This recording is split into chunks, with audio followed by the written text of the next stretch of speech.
I'm Rachel Sullivan, 39 years old. For 3 soul-crushing days, I sat by my 10-year-old daughter Sophia's hospital bed, praying she'd survive a horrific accident, until my father's heartless demand tore my world apart. What did I say when I cut him off for good? Hit like, subscribe, and keep watching to find out. The pediatric ICU at Denver Health Medical Center was a sterile labyrinth of beeping monitors and antiseptic stench. My eyes burned from sleepless tears. My shoulders throbbed from hunching in a rigid chair, and my heart felt like it was being ripped apart every time I looked at Sophia. My vibrant, book-obsessed girl, who'd been devouring fantasy novels just days ago, lay motionless, her blonde curls partially shaved, her face swollen with bruises. A ventilator forced air into her lungs, tubes snaking across her small, fragile body. The accident had been a nightmare. A distracted driver, texting, swerved into a bike lane, striking Sophia on her bicycle, shattering our lives in a single brutal moment. It was 3 days ago, a crisp Friday morning, when my world stopped. Sophia had bounded into our apartment's kitchen, her ponytail bouncing, her backpack slung over one shoulder, chattering about her school book club's latest pick, a dragon-filled adventure she couldn't put down. "Mom, can I bike to the library after school? Mia's meeting me there," she'd pleaded, her blue eyes the same as her father's sparkling with excitement. I hesitated. Denver's streets were busy, even in our quiet suburb, and I'd seen too many near misses on our block. "Helmet on, phone charged?" I asked. Our daily safety ritual, my voice a mix of teasing and caution. She grinned, rolling her eyes with that preteen sass I adored. "Yes, Mom, I'm not a toddler." I laughed, kissing her forehead as she squirmed away, and stood at the window, watching her pedal down the driveway, her wave a cheerful salute. That was the last moment I saw her whole, my heart full, my girl untouched by the cruelty of fate. The call came at 10:47 a.m. I was at my desk, editing a manuscript for a freelance client, a cozy mystery, all quaint clues and happy endings, when an unknown number flashed on my phone. My stomach twisted, a mother's instinct screaming before I even answered. A woman's voice, calm but edged with urgency, asked, "Are you Sophia Sullivan's mother?" The world narrowed to a pinpoint as she spoke. A car had struck Sophia in a bike lane near her school. She was being rushed to Denver Health Medical Center, critical condition. My laptop slid off the desk, papers scattering like leaves in a storm. I don't recall grabbing my purse, finding my keys, or navigating Denver's morning traffic, but somehow I stumbled into the ER, my pulse hammering as I choked out Sophia's name to the receptionist. "She's in surgery," she said, her voice gentle but distant, like a lifeline just out of reach. "I'll page someone to update you." Dr. Laura Nguyen, the surgical liaison, met me in a small room that smelled faintly of bleach, its beige walls closing in like a trap. Her eyes were kind above her mask, but her words landed like blows, each one a hammer to my heart. Sophia had severe head trauma, a fractured pelvis, multiple broken ribs, and internal bleeding. The neurosurgeon was working to relieve pressure on her brain, while the orthopedic team would tackle her other injuries once she was stable. "Will she survive?" I asked, my voice barely audible, trembling with a fear I couldn't name. My hands clenched so tightly my nails dug into my palms. "Doctor," Nguyen didn't flinch, her honesty a painful gift. "She's in critical condition, Miss Sullivan. The next 24 hours are make or break, but she's young and healthy. That's in her favor." She handed me a stack of forms, medical history, consent, but the words blurred before my eyes, meaningless in the face of my daughter's fight for life. I called my mother, Margaret, my voice breaking as I sobbed out the news, the phone slipping in my shaking hands. "I'm on my way, Rachel," she said, her voice thick with worry, the line crackling with her haste. I sat in the waiting room, clutching Sophia's favorite bookmark, a braided ribbon she'd made in art class. Its colors faded from her constant touch. Other families waited too, their faces etched with the same dread-hushed whispers, wringing hands, eyes fixed on the double doors leading to surgery. The hours stretched like a lifetime, each second a battle against the panic clawing at my chest, a suffocating weight that threatened to pull me under. I prayed, something I hadn't done since David, Sophia's father, died 5 years ago in a hiking accident that stole him from us in an instant. Sophia was my everything, my light, my purpose, the reason I kept going after that loss. The thought of losing her too was a void I couldn't face, a darkness too vast to comprehend. Sophia's surgery dragged on for 7 grueling hours, each minute an eternity of fear and helplessness. I paced the waiting room, my sneakers squeaking on the linoleum, my tears soaking the bookmark's soft fibers. I bargained with the universe, stake my savings, my health, my future, anything, just let her live. I replayed that morning, torturing myself with what-ifs that cut like knives. If I'd driven her to school, if I'd said no to the library, if I'd been a better mother, more vigilant, less trusting of the world's kindness. When Dr. Carter, the neurosurgeon, finally emerged, his face was somber but not defeated, his scrubs wrinkled from hours of work. They'd stopped the bleeding in Sophia's brain, but the swelling was still severe, a dangerous pressure threatening her fragile recovery. They'd placed her in a medically induced coma to give her brain time to heal, a desperate measure to buy her time. "You can see her soon," he said, his voice measured. "But prepare yourself. She won't look like your daughter." He warned that the next 48 hours were critical, and head injuries were unpredictable, a wild card that could shift in an instant. "We just have to wait," he said, a phrase that felt like a sentence to an endless purgatory, locking me in a limbo of hope and dread. My mother arrived as they settled Sophia in the ICU, her coat damp from Denver's morning chill, her face pale with worry. She wrapped me in a tight hug, her familiar scent of rose perfume a fleeting comfort, and I broke down, sobbing into her shoulder like I hadn't since I was a child, the weight of those hours spilling out. "You're not alone, Rachel," she whispered, her voice trembling but resolute, her hands steady on my back. When we were allowed to see Sophia, the sight nearly brought me to my knees, a physical pain that stole my breath. My radiant, giggling girl was gone, replaced by a small, broken figure dwarfed by machines. Her head was partially shaved, wrapped in thick bandages, her face so swollen I could barely trace the outlines of her features, the freckles I loved hidden beneath bruises. The ventilator hissed rhythmically, forcing air into her lungs, and monitors beeped in a steady, haunting cadence, the only proof she was still with me, still fighting. Nurse Carla, her face warm and maternal despite the clinical setting, guided me to a chair by Sophia's bed, her hand resting briefly on my shoulder. "You can hold her hand," she said softly, her voice a lifeline. "Talk to her. Many coma patients can hear, even if they can't respond." I took Sophia's tiny hand, careful not to disturb the IV line, and let my heart pour out, my voice a trembling thread in the sterile room. I told her about the library we'd visit when she was better, how we'd check out every fantasy book she'd ever wanted, stacking them high like a tower. I reminisced about the Halloween she insisted on dressing as a fairy princess, her glittery wings leaving a trail of sparkles through our apartment, a mess I'd laughed about for weeks. I promised we'd take a road trip to every indie bookstore in Colorado, from Boulder to Fort Collins, if she'd just open her eyes and come back to me. My voice cracked, my throat raw from hours of talking. But I kept going, terrified that silence would let her slip further away, that the absence of my voice would leave her alone in the dark. I spoke of her latest book, a dragon saga she'd read aloud to me, her voice rising with excitement at every twist. I sang the lullaby David used to hum, my voice faltering but persistent, a melody to hold us together through the storm. Mom stayed until evening, her presence a quiet anchor, though her eyes kept darting to her phone, a sign of the family pressures waiting outside this room. She left to update my father, Edward, who hadn't come, his absence a sharp sting I was too exhausted to fully feel. "He's organizing the big family reunion at the estate," Mom said, her voice tinged with apology, as if that justified his silence. "He's praying for Sophia, and he'll call soon."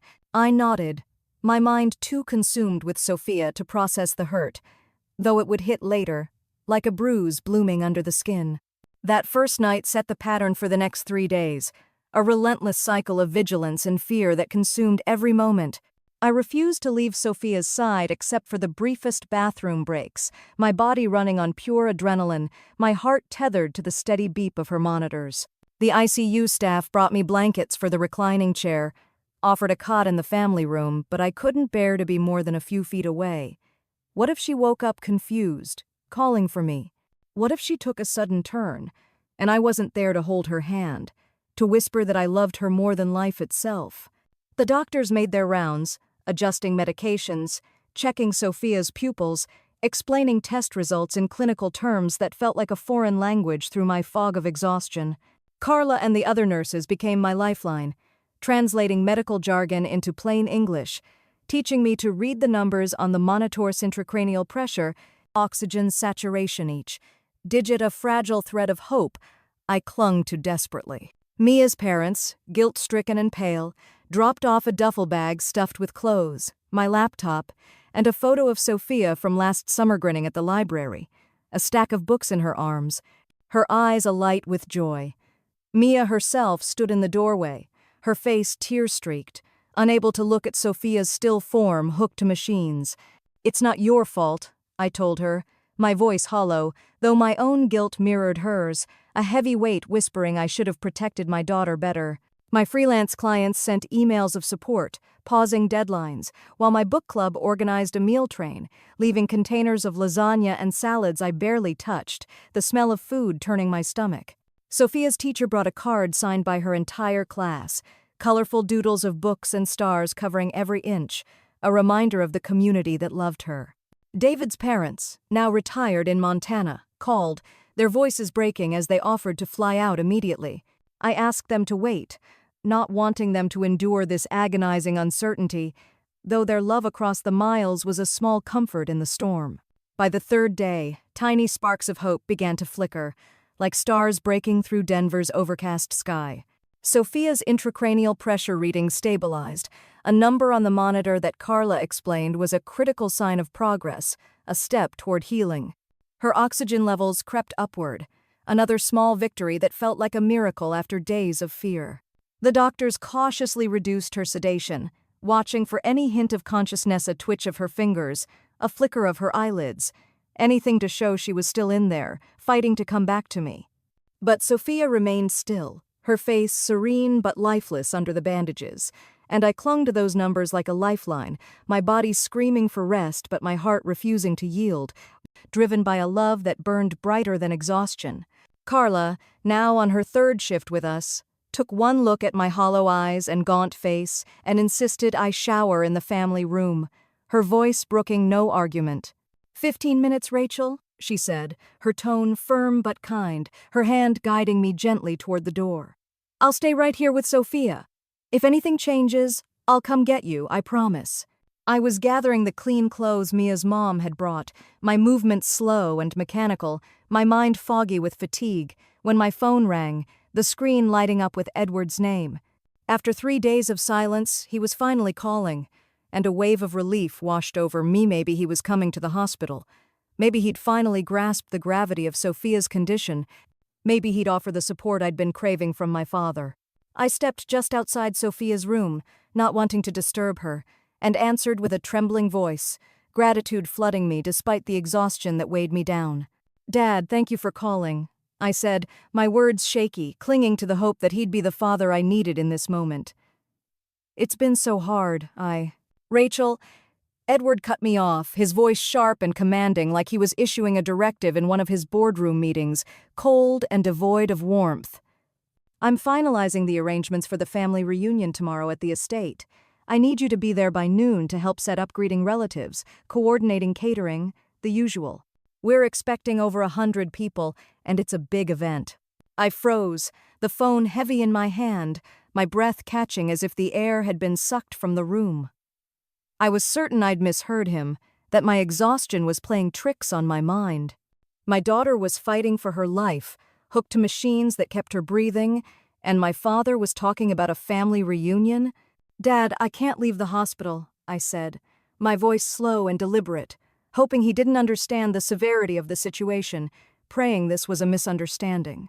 "Sophia's in critical condition. She's in a coma. She hasn't woken up." "I understand that, Rachel," Edward said, a hint of impatience creeping into his tone, as if I were being unreasonably stubborn, a child refusing a simple request. but the doctors and nurses are taking care of her. There's nothing you can do by sitting there all day, and this reunion is a significant family event. It's been planned for months, and your absence would be a disgrace. I need you to step up and do your part."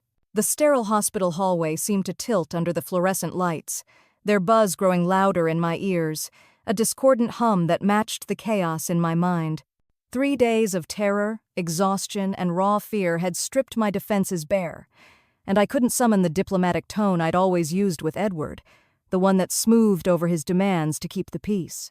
"My daughter might be dying," I said, my voice rising despite my effort to stay calm, the words cutting through the air like a blade, raw and unfiltered. "Sophia, your granddaughter, was hit by a car. She has brain swelling, broken bones, internal injuries. I'm not leaving her side to set up tables or play host for your reunion." "There's no need to be so hysterical, Rachel," Edward snapped, his voice dripping with disdain, a tone I'd heard countless times growing up when I dared to challenge his authority. "Sophia is getting the best medical care money can buy. Your constant hovering isn't going to change her condition, but it will ruin the reunion. Do you know how important this event is? Family members are flying in from across the country, and our reputation is on the line. Family obligations don't just vanish because you're dealing with a challenge." "A challenge?" I repeated, my voice shaking with disbelief, the word landing like a slap, a minimization that cut deeper than any insult. "This isn't a missed deadline or a sprained ankle, Dad. My child is fighting for her life. She might not wake up, and if she does, she might not be the same. I can't—" I stopped, my breath catching as the weight of those words hit me anew, a fresh wave of fear crashing over me, threatening to drown the fragile hope I'd been clinging to. "And she will continue to fight whether you're sitting in that depressing hospital room or not," Edward countered, his tone clipped, as if he were explaining something obvious to a subordinate. "Meanwhile, the reunion will be a disaster if you're not there to help. I've always supported you, Rachel paying your bills when you were struggling after David died, setting aside $750,000 from the family trust for Sophia's future. This is how you repay me? By shirking your responsibilities when I need you most?" The threat hit me like a physical blow, stealing the air from my lungs, my vision blurring not from tears but from the sheer audacity of his words, the cold calculation in his voice. "Are you seriously threatening to cut off your own granddaughter's future because I won't attend a family reunion while she's in intensive care?" I asked, my voice low, almost a whisper, as if saying it louder would make it more real, more monstrous, a betrayal too vast to comprehend. "I'm simply pointing out that family loyalty is a two-way street," Edward said, his voice cold and unyielding, the same commanding tone he used to close multi-million-dollar deals, a tone that had always made me feel small, insignificant. "If you choose to ignore your obligations to this family, don't expect me to keep supporting you. If you don't show up tomorrow, the $750,000 trust fund is gone, and so is any future help. It's your choice, Rachel." In that moment, something inside me shattered not my spirit, but the heavy, rusted chains of obligation and guilt that had bound me to Edward for 39 years. With a clarity I'd never known, I saw the pattern that had defined my entire life with him: conditional love, emotional manipulation, and the ever-present threat of withdrawal if I dared to step out of line. I thought of Sophia, lying in that bed, her small hand warm in mine despite the cold of the machines. I thought of David, who'd loved me without strings, who'd taught me what family could be, Haven, not a battlefield. And I knew, with every fiber of my being, that there was no choice to Mackinac really. "You're right, Dad," I said, my voice steady, almost serene, despite the storm raging inside me, a fire that burned through my fear and doubt. "It is my choice, and I choose my daughter. I choose Sophia. Goodbye." I ended the call, my thumb pressing the screen with a finality that echoed in my bones, a soundless roar of liberation. The hospital hallway was silent, the air heavy with the weight of what I'd just done. My hands shook as I opened my contacts, found Edward's number, and after a heartbeat of hesitation, deleted it from my phone, erasing a connection that had shaped and shackled me life for decades. I stood there, alone under the harsh fluorescent lights, feeling both lighter and heavier than I ever had, a strange mix of freedom and dread churning inside me. As I stepped back into Sophia's room, Carla looked up from adjusting a monitor, her eyes full of concern, sensing the shift in me, the storm I'd just weathered. "Everything okay, hon?" she asked, her voice soft, her gaze steady. "No," I said honestly, my voice quiet but resolute, a faint tremor betraying the intensity within. "But I think, someday, it will be." Back in Sophia's ICU room, I sank into the chair by her bed, her small hand warm in mine, a fragile anchor against the storm inside me.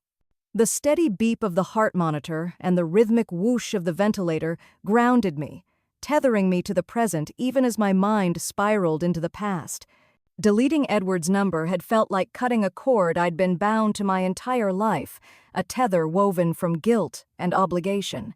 But doubt gnawed at me, a relentless shadow whispering questions I couldn't silence. Had I just thrown away Sophia's future, her college fund, her security for the sake of my pride? Or was this the first step toward breaking a cycle of manipulation that would have ensnared her too?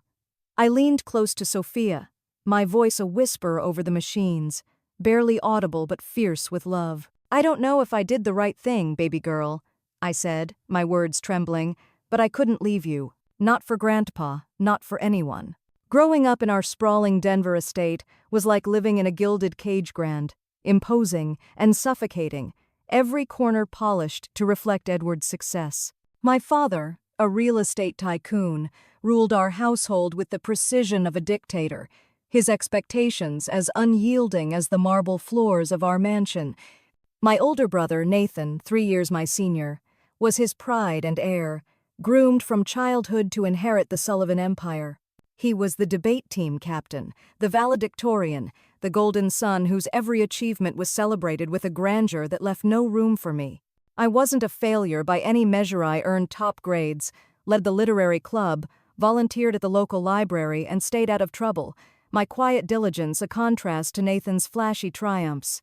But to Edward, I was an afterthought, a secondary player in his carefully curated narrative. "Why can't you be more like your brother?"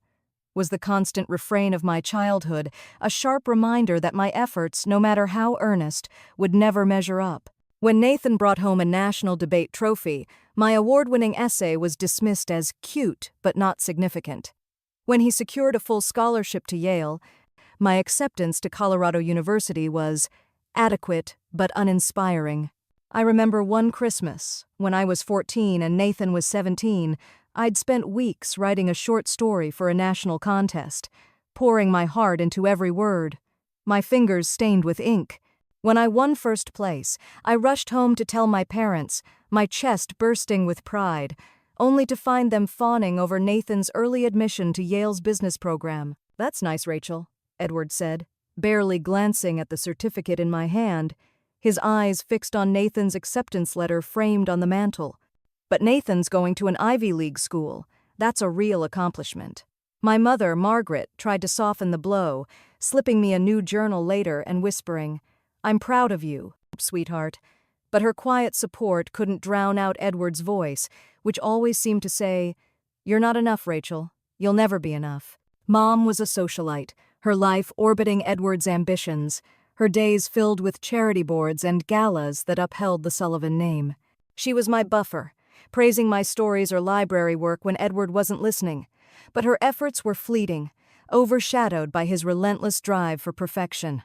"Your father just wants the best for you," she'd say, her voice weary. But the best meant becoming Nathan, a goal I could never achieve because I was, stubbornly, myself. By high school, I gave up trying to compete, finding refuge in literature editing the school paper, losing myself in novels, helping kids at the library discover stories that lit up their eyes. It wasn't the empire Edward envisioned, but it was mine, a quiet rebellion against his vision of success. He hated it, calling my passion for books a distraction and my volunteering, a waste of time when you could be networking. At Colorado University, I met David, an environmental science major with a passion for the Rockies and a smile that felt like coming home. He saw me, the real me, the one who loved editing manuscripts and debating the endings of novels, not the shadow of Nathan or Edward's expectations. He'd read my revisions, his eyes bright, never comparing me to my brother or anyone else. For the first time, I felt like I was enough, like I didn't have to prove myself to be loved. When I told my parents about our engagement at 23, Edward's reaction was predictably brutal. "A park ranger?" he spat, his voice dripping with disdain, as if David's dreams were beneath contempt. "You're throwing away your future for a man who'll never provide, Rachel. Nathan's engaged to a future lawyer. Why can't you aim higher?" He couldn't see that I'd found something rarer than his wealth. Love that didn't demand I change who I was. David's family, a warm, grounded clan of teachers and outdoor enthusiasts, welcomed me with open arms.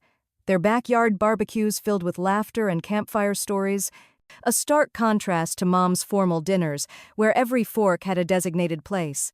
I felt at home in their simplicity, sharing stories without fear of judgment, my heart light in a way it never was in Denver's elite circles.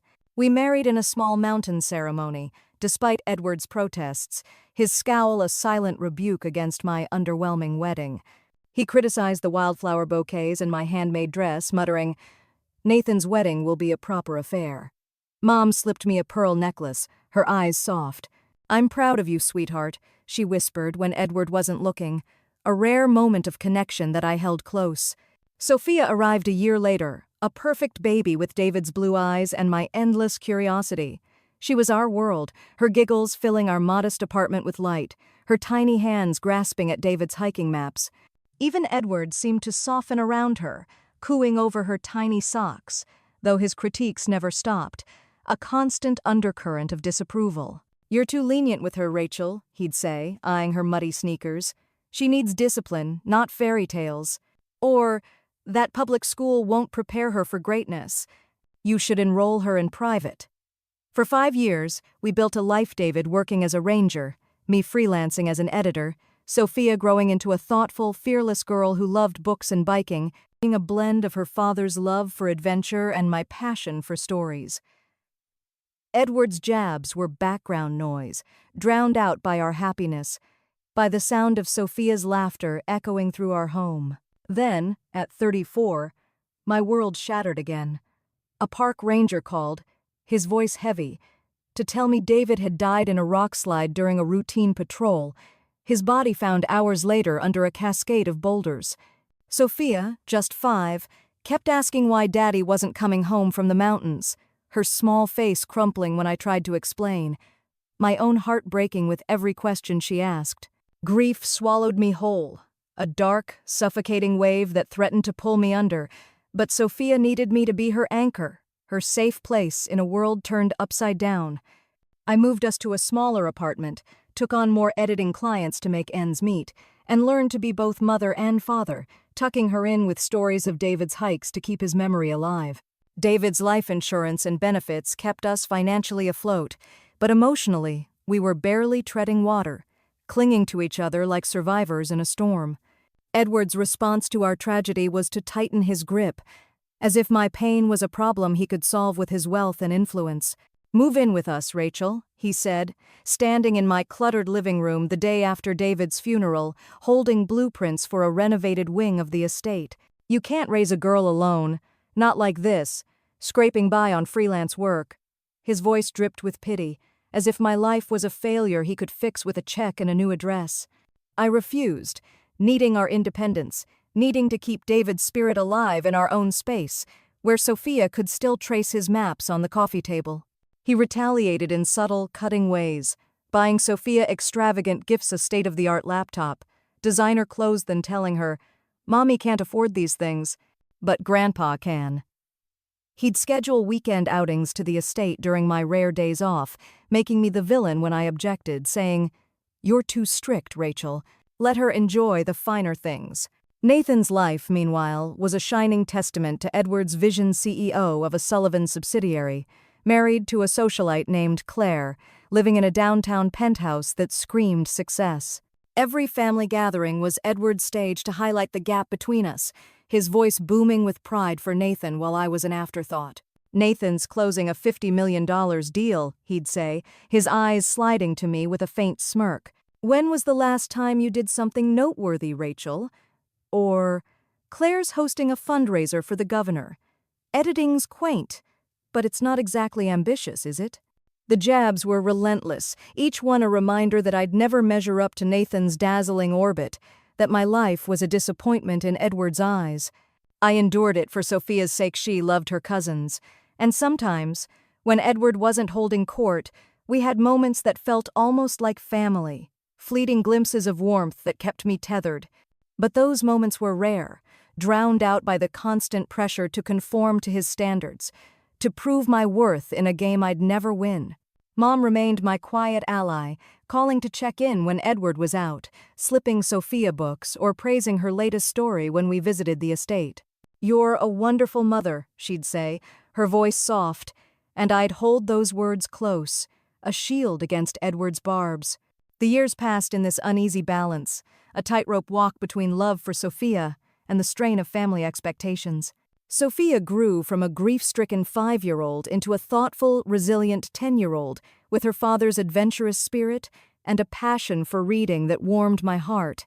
We built our own traditions: Saturday library trips, evening read-alouds, volunteering at the animal shelter where Sophia would name every stray cat after a book character. David's absence was a wound that never fully healed, but we learned to carry it, sharing stories of his mountain hikes, his dream of taking Sophia to see the Grand Tetons. Recently, things had started to look up, like the first break in Denver's winter clouds. A new editing contract gave us financial breathing room, a chance to save for something beyond rent and groceries. Sophia joined her school's book club, her eyes shining as she debated plot twists with her friends, her teacher calling her a literary star. We'd planned a summer trip to the Tetons, a pilgrimage to honor David, sketching out routes on a map Sophia taped to her wall. I'd even started dreaming of opening a small editing business, a flicker of ambition I hadn't allowed myself since David's death. What I didn't realize was that our fragile peace was about to be tested in ways I could never have imagined. A storm gathering on the horizon, ready to sweep us away. Back in the ICU, on that third day after the accident, I sat by Sophia's side, the weight of my call with Edward settling like a stone in my chest, heavy and unyielding. A memory surfaced, sharp and painful, cutting through the fog of exhaustion. Sophia, at 7, coming home from a weekend at Edward's estate while I worked a late editing deadline, her face serious as she climbed onto our couch, clutching a stuffed dragon. "Grandpa says we're poor because you didn't marry someone rich like Aunt Claire," she'd said, her voice small, her blue eyes searching mine for answers. "Are we poor, Mom?" I'd been sorting manuscripts, and a stack slipped from my hands, pages fluttering to the floor. I knelt in front of her, my heart breaking at the confusion in her face, the doubt Edward had planted. "No, sweetie," I said, cupping her cheeks. "We have everything we need: our home, our books, and each other. Your daddy was a hero, and he gave us a life worth more than any mansion." She'd nodded, but added, "Grandpa says his house has a library bigger than ours." The casual cruelty of Edward's words, sowing uncertainty in my daughter's mind, had stung deeper than any of his criticisms of me. I'd spent that evening reading her favorite dragon book, telling her stories of David's courage, trying to erase the seed Edward had planted with his careless wealth. Carla returned from her break, checking Sophia's vitals with practiced efficiency, her hands steady despite the long shift. "Her numbers are looking better," she said, pointing to the monitor, her voice a lifeline in the darkness. "Blood pressure's stabilizing, oxygen's up a bit." I seized on the hope, asking the question I'd repeated for days, my voice desperate, clinging to any shred of progress. "Is that a sign she'll wake up soon?" Carla's cautious optimism was a balm to my frayed nerves, her smile gentle but grounding. "It's definitely not a bad sign," she said, her eyes meeting mine with reassurance. "Her body is healing, and that's a step in the right direction. The brain takes its own time, but she's a fighter, Rachel." I nodded, clinging to the word fighter. Seeing David's strength in Sophia's still form, her chest rising and falling with the ventilator's rhythm, a quiet promise of resilience. I leaned close to Sophia, my voice a whisper, barely audible over the machines, but fierce with conviction. "I don't know if I did the right thing, baby girl," I said, my words trembling with doubt, my heart aching with the weight of my choice. "But I couldn't leave you, not for Grandpa, not for anything. My phone buzzed again, this time my mother's number on the screen, and I stepped outside to answer, bracing myself for another wave of family pressure, my heart heavy with the knowledge that this call would test my resolve.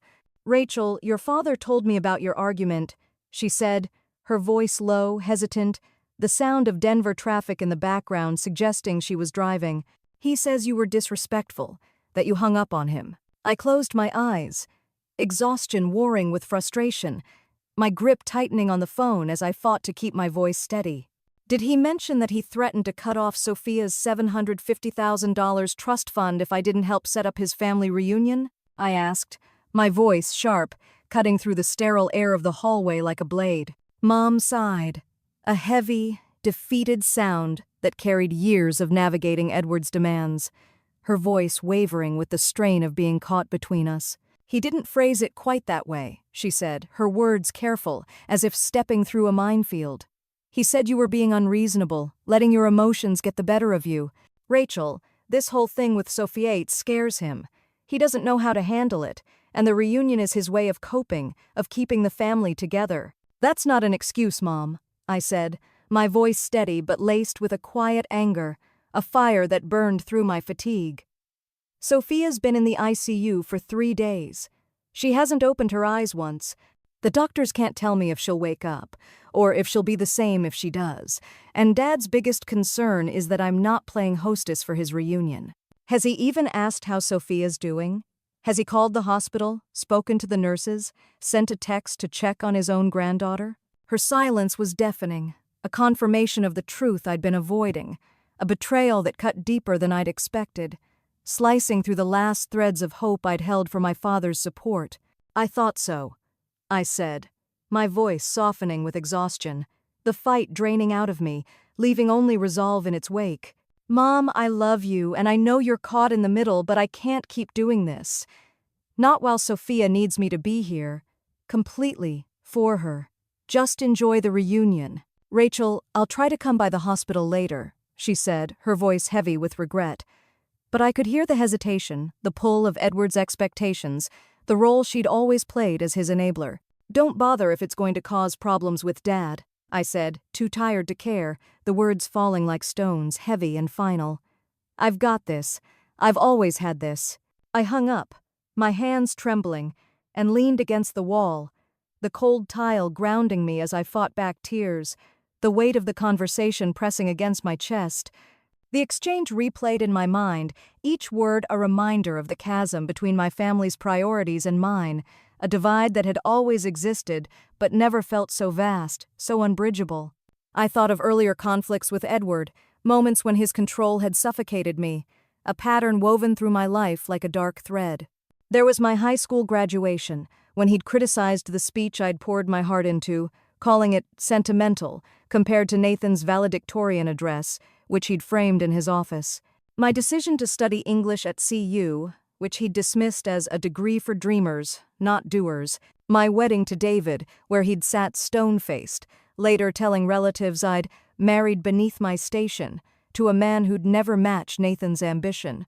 And after David's death, his immediate push to take over, as if my grief was a project he could manage with his wealth and connections. He'd arrived at my apartment with real estate listings for a condo near the estate, saying, "You can't stay in this dump, Rachel. Sophia needs stability."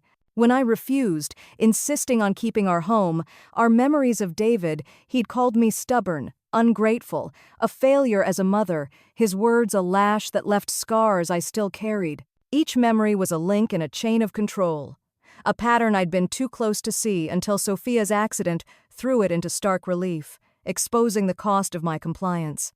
I'd spent my life trying to earn Edward's approval, bending to his demands, believing it was my duty as a daughter to keep the family together, to prove my worth in his eyes. But Sophia's fight for life had changed everything, forcing me to see that peace at the cost of my daughter's well-being wasn't peace, it was surrender, a betrayal of the love I owed her. A hospital chaplain stopped by that evening, his presence quiet and unintrusive, a calm amidst the storm that raged within me.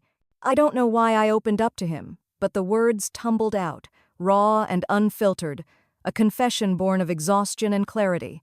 I just cut ties with my father, I said, my voice hoarse from crying, the weight of the act still settling into my bones. I deleted his number from my phone, right in the middle of all this, with my daughter so sick. He nodded thoughtfully, his eyes kind, free of judgment, a steady presence that invited trust. Crisis has a way of clarifying what's truly important, he said, his voice calm, but resonant. Sometimes it gives us the courage to make choices we've been avoiding for years. I hesitated, then voiced the fear that had been gnawing at me, a shadow I couldn't shake, a doubt that clung like damp Denver fog. What if I'm punishing Sophia for my issues with my father? I asked, my voice barely above a whisper, my hands twisting in my lap. The $750,000 he promised for her education, the family connections she might need those someday. The chaplain leaned forward, his gaze unwavering, his voice steady, as he offered a perspective that cut through my doubt. From what you've said, your father was using that money as a tool of control, not a gift, he said. That's not love, it's a transaction, and transactions always come with terms and conditions. As for family connections, healthy relationships build you up, not tear you down. What lesson would your daughter learn if she saw you abandon her in her greatest need to please someone who shows so little regard for either of you? His words landed like a key turning in a lock, unlocking a truth I'd been too close to see, a revelation that burned away the fog of doubt. All these years, I'd accepted Edward's help, the checks to cover rent, the gifts for Sophia while ignoring the invisible strings attached to every dollar, every favor, the price of my compliance always looming. I'd let his criticism shape me, believing it was my role to keep the family together, to earn a love that was never freely given. But Sophia deserved better than a mother who lived in her father's shadow, and so did I. As night fell and the hospital grew quieter, doubt crept in, as it always did, a familiar companion whispering questions I'd thought I'd silenced. Had I been too harsh? Should I have explained again, tried to make him understand? But I had explained over and over my entire life, and Edward had never listened, his love a currency I could never afford. The $750,000 trust fund, the inheritance, the family estate in Denver, these were securities I couldn't provide on my own, not on a freelancer's income and part-time tutoring gigs. Was I throwing away Sophia's birthright because of my own wounded pride? No, I told myself, as exhaustion pulled me toward a fitful sleep in the chair by Sophia's bed, my hand still wrapped around hers, her warmth a quiet promise. This wasn't about pride. It was about protecting my daughter from a cycle of emotional manipulation that would eventually ensnare her too, a legacy of control I refused to pass down. If Sophia was going to heal, to thrive, she needed a mother who modeled strength and self-respect, not submission to someone else's demands. Tomorrow was the family reunion, and for the first time in my life, I wouldn't be there setting up tables, smiling for photos, or swallowing Edward's barbs to keep the peace. Whatever consequences came, financial, emotional, or familial, I would face them for Sophia, for the love that burned brighter than any inheritance. And maybe, just maybe, for myself, for the woman I was finally learning to be. I woke with a start to the gentle nudge of the day nurse, Sarah, her voice soft but urgent, cutting through the fog of my restless sleep. "Rachel, Dr. Carter wants to speak with you about Sophia's latest scans," she said, her hand resting lightly on my arm, her eyes kind but focused. It was 8:15 a.m., and I'd overslept in the family room's cot, my neck stiff and my heart racing as I scrambled to my feet, panic surging like a tidal wave. "Is everything okay?" I asked, my voice trembling, fear clawing at my chest, the weight of the past 3 days pressing down. "She's stable," Sarah assured me, her calm demeanor a lifeline in the storm, her hand steadying me as I swayed. "The doctor just has an update." I splashed cold water on my face, ran a brush through my tangled hair, and hurried back to Sophia's ICU room, my pulse pounding with a mix of dread and fragile hope, each step a battle against the terror that gripped me. Dr. Carter was at the nurse's station, his eyes focused on a tablet displaying Sophia's charts, his fingers scrolling through data with practiced precision. "Miss Sullivan," he greeted me, his voice calm but measured, a balance of professionalism and empathy that anchored me. "We've got the results from Sophia's overnight EEG and follow-up CT scan." My breath caught, every nerve on edge as he continued, his words a beacon in the darkness. The good news is that her intracranial pressure has continued to decrease, and the swelling is resolving more quickly than we anticipated. Her vitals are stronger, blood pressure is stable, oxygen levels are improving, and her body is responding well to the reduced sedation. I clung to every syllable, a flicker of hope igniting in my chest, warming the cold fear that had gripped me for days, a spark that felt like it could grow if I let it. "And the bad news?" I asked, my voice barely above a whisper, bracing myself for the other shoe to drop, my hands clenched tightly at my sides, nails digging into my palms. "Not bad news exactly," Dr. Carter said, choosing his words with care, his eyes meeting mine to convey reassurance, his voice steady. "But a reason for continued caution. We're not seeing the level of brain activity we'd hoped for at this stage. It doesn't mean she won't wake up, but it suggests we need to be patient. Every brain injury follows its own timeline, and Sophia's is no exception." He outlined the next steps. They'd gradually reduce her sedation further, monitoring for signs of consciousness, small movements, eye responses, and, if all went well, they might attempt removing the ventilator tomorrow or the day after. I nodded, trying to process the mix of hope and uncertainty, my eyes drifting to Sophia's still form through the glass, her chest rising and falling with the ventilator's mechanical rhythm, a fragile promise of life. "Thank you," I said, my voice thick with gratitude, though the weight felt like a weight I could barely carry, a test of endurance I wasn't sure I could pass. As Dr. Carter walked away, my phone buzzed in my pocket, pulling me back to the world I'd tried to shut out, a world that seemed so trivial compared to Sophia's fight. A text from Nathan's wife, Claire, lit up the screen. "Rachel, you're breaking your dad's heart. It's just a reunion, Sophia's in good hands." I stared at the words, my chest tightening with disbelief, a hot flare of anger cutting through my exhaustion like a blade. Good hands? As if I could trust machines and strangers to love my daughter the way I did, to hold her hand through the fear, to whisper that she was enough, that she was everything. I deleted the message, but more followed, each one a needle in my skin, piercing the fragile calm I'd fought to maintain. My Aunt Linda. "Your mother's distraught, Rachel. Family should come first." My cousin Emily. "Everyone's asking where you are. It's so awkward without you." My Uncle George. "The reunion's a rare chance to unite the Sullivans, kiddo. Don't let us down." Not a single one asked about Sophia, about the tubes keeping her alive, about the terror that consumed me every second she didn't wake. Their priorities, Edward's reunion, and the family's image. The need to maintain a perfect facade felt like a betrayal, a confirmation that Sophia and I were afterthoughts in their world, mere props in their carefully curated narrative. I turned the phone face down, determined to keep my focus on Sophia, but the weight of their words pressed against me, a suffocating reminder of the family I'd never quite belonged to, the expectations I'd never met. Around noon, as I helped the physical therapist gently move Sophia's limbs to prevent muscle atrophy, my phone rang me mother's number again. I stepped outside, steeling myself, knowing this call would test my resolve, my heart heavy with the anticipation of another plea to prioritize the family over my daughter. "How's Sophia today?" she asked, her voice strained, the sound of car horns in the background suggesting she was on her way somewhere, likely the reunion venue. "About the same," I said, my voice flat, exhaustion dulling the edges of my hope, the weight of the past 3 days a constant pressure. They're reducing her sedation, hoping for signs of consciousness soon.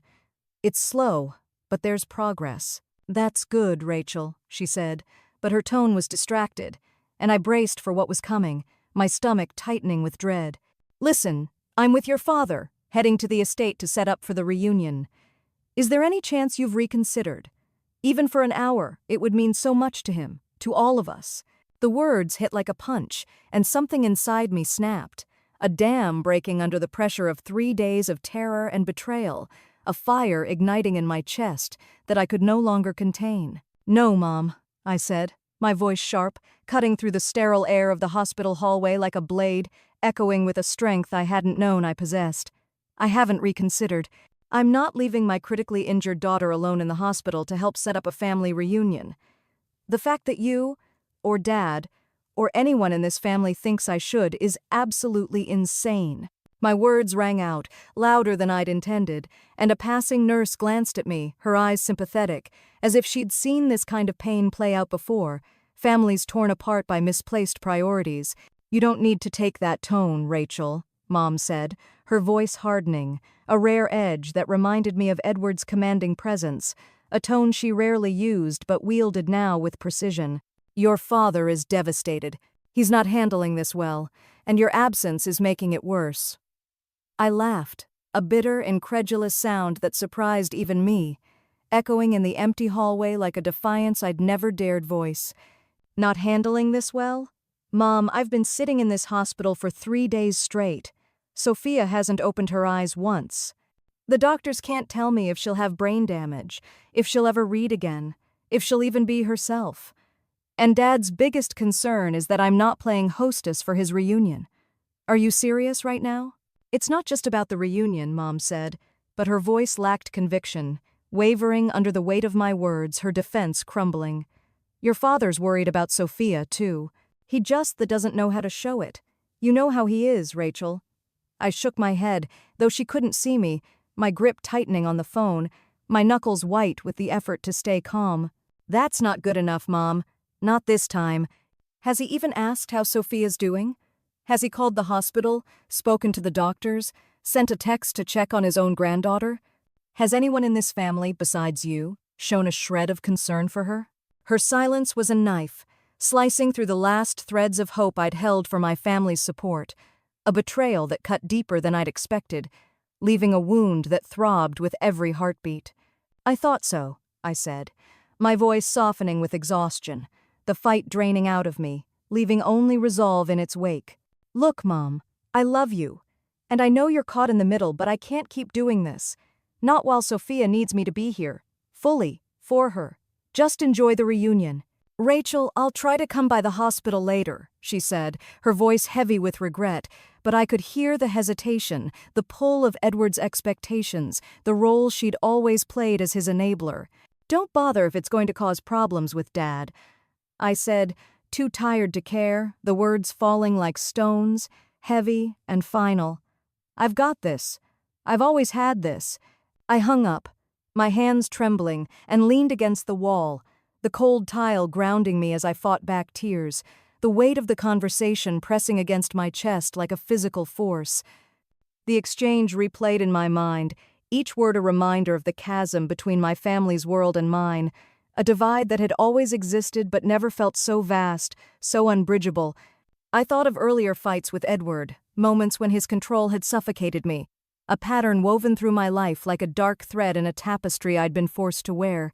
There was my high school literary award ceremony, when he'd criticized the poem I'd written, calling it sentimental fluff compared to Nathan's debate victories, which he'd celebrated with a lavish dinner. My decision to pursue an English degree at CU, which he'd dismissed as a waste of a Sullivan's potential, unlike Nathan's business track. My wedding to David, where he'd sat with a forced smile, later telling relatives I'd married beneath my station, to a man who'd never match Nathan's ambition, his disapproval a weight I carried through the ceremony. And after David's death, his immediate push to take over, as if my grief was a project he could manage with his wealth and connections. He'd arrived at my apartment with real estate listings for a condo near the estate, saying, "You can't raise Sophia in this hovel, Rachel. She needs a Sullivan upbringing." When I refused, insisting on keeping our home, our memories of David, he'd called me stubborn, ungrateful, a failure as a mother, his words a lash that left scars I still carried, invisible but deep. Each memory was a link in a chain of control, a pattern I'd been too close to see until Sophia's accident threw it into stark relief, exposing the cost of my compliance, the toll it had taken on my spirit. I'd spent my life trying to earn Edward's approval, bending to his demands, believing it was my duty as a daughter to keep the family together, to prove my worth in a game I was never meant to win. But Sophia's fight for life had changed everything, forcing me to see that peace at the cost of my daughter's well-being wasn't peace, it was surrender, a betrayal of the love I owed her, the love she deserved. A hospital chaplain stopped by that evening, his presence quiet and unintrusive, a calm amidst the storm that raged within me. I don't know why I opened up to him, but the words tumbled out, raw and unfiltered, a confession born of exhaustion and clarity. "I just cut ties with my father," I said, my voice hoarse from crying, the weight of the act still settling into my bones, a seismic shift I was only beginning to understand. I deleted his number from my phone, right in the middle of all this, with my daughter so sick. He nodded thoughtfully, his eyes kind, free of judgment, a steady presence that invited trust, offering a space for my truth. "Crisis has a way of clarifying what's truly important," he said, his voice calm but resonant, cutting through the noise in my mind. "Sometimes it gives us the courage to make choices we've been avoiding for years." I hesitated, then voiced the fear that had been gnawing at me, a shadow I couldn't shake, a doubt that clung like damp Denver fog, persistent and cold.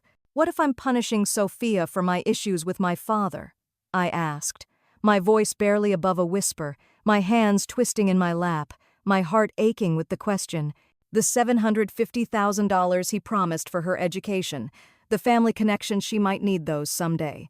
The chaplain leaned forward, his gaze unwavering, his voice steady, as he offered a perspective that cut through my doubt like a ray of light. "From what you've said, your father was using that money as a tool of control, not a gift," he said, his words measured but powerful. "That's not love, it's a transaction, and transactions always come with terms and conditions.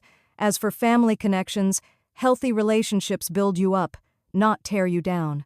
What lesson would your daughter learn if she saw you abandon her in her greatest need to please someone who shows so little regard for either of you?" His words landed like a key turning in a lock, unlocking a truth I'd been too close to see, a revelation that burned away the fog of doubt, leaving only clarity in its wake. All these years, I'd accepted Edward's help, the checks to cover rent, the gifts for Sophia, while ignoring the invisible strings attached to every dollar, every favor, the price of my compliance always looming, a debt I could never repay. I'd let his criticism shape me, believing it was my role to keep the family together, to earn a love that was never freely given, a love that came with a ledger of expectations. But Sophia deserved better than a mother who lived in her father's shadow, a mother diminished by a lifetime of striving for approval she'd never earn. And so did I realized, a truth that felt both liberating and terrifying, a step into an unknown I was ready to face. As night fell and the hospital grew quieter, doubt crept in, as it always did, a familiar companion whispering questions I'd thought I'd silenced. Had I been too harsh with Edward? Should I have explained again, tried one more time to make him understand the depth of Sophia's crisis? But I had explained, over and over, my entire life, in every argument, every plea, every moment I'd tried to bridge the gap between us. And Edward had never listened, his love a currency I could never afford, his approval a prize always just out of reach. The $750,000 trust fund, the inheritance, the family estate in Denver, these were securities I couldn't provide on my own, not on a freelancer's income and part-time tutoring gigs. Was I throwing away Sophia's birthright, her chance at a future free of financial struggle, because of my own wounded pride? No, I told myself, as exhaustion pulled me toward a fitful sleep in the chair by Sophia's bed, my hand still wrapped around hers, her warmth a quiet promise that anchored me. This wasn't about pride. It was about protecting my daughter from a cycle of emotional manipulation that would eventually ensnare her too, a legacy of control I refused to pass down, a chain I was determined to break.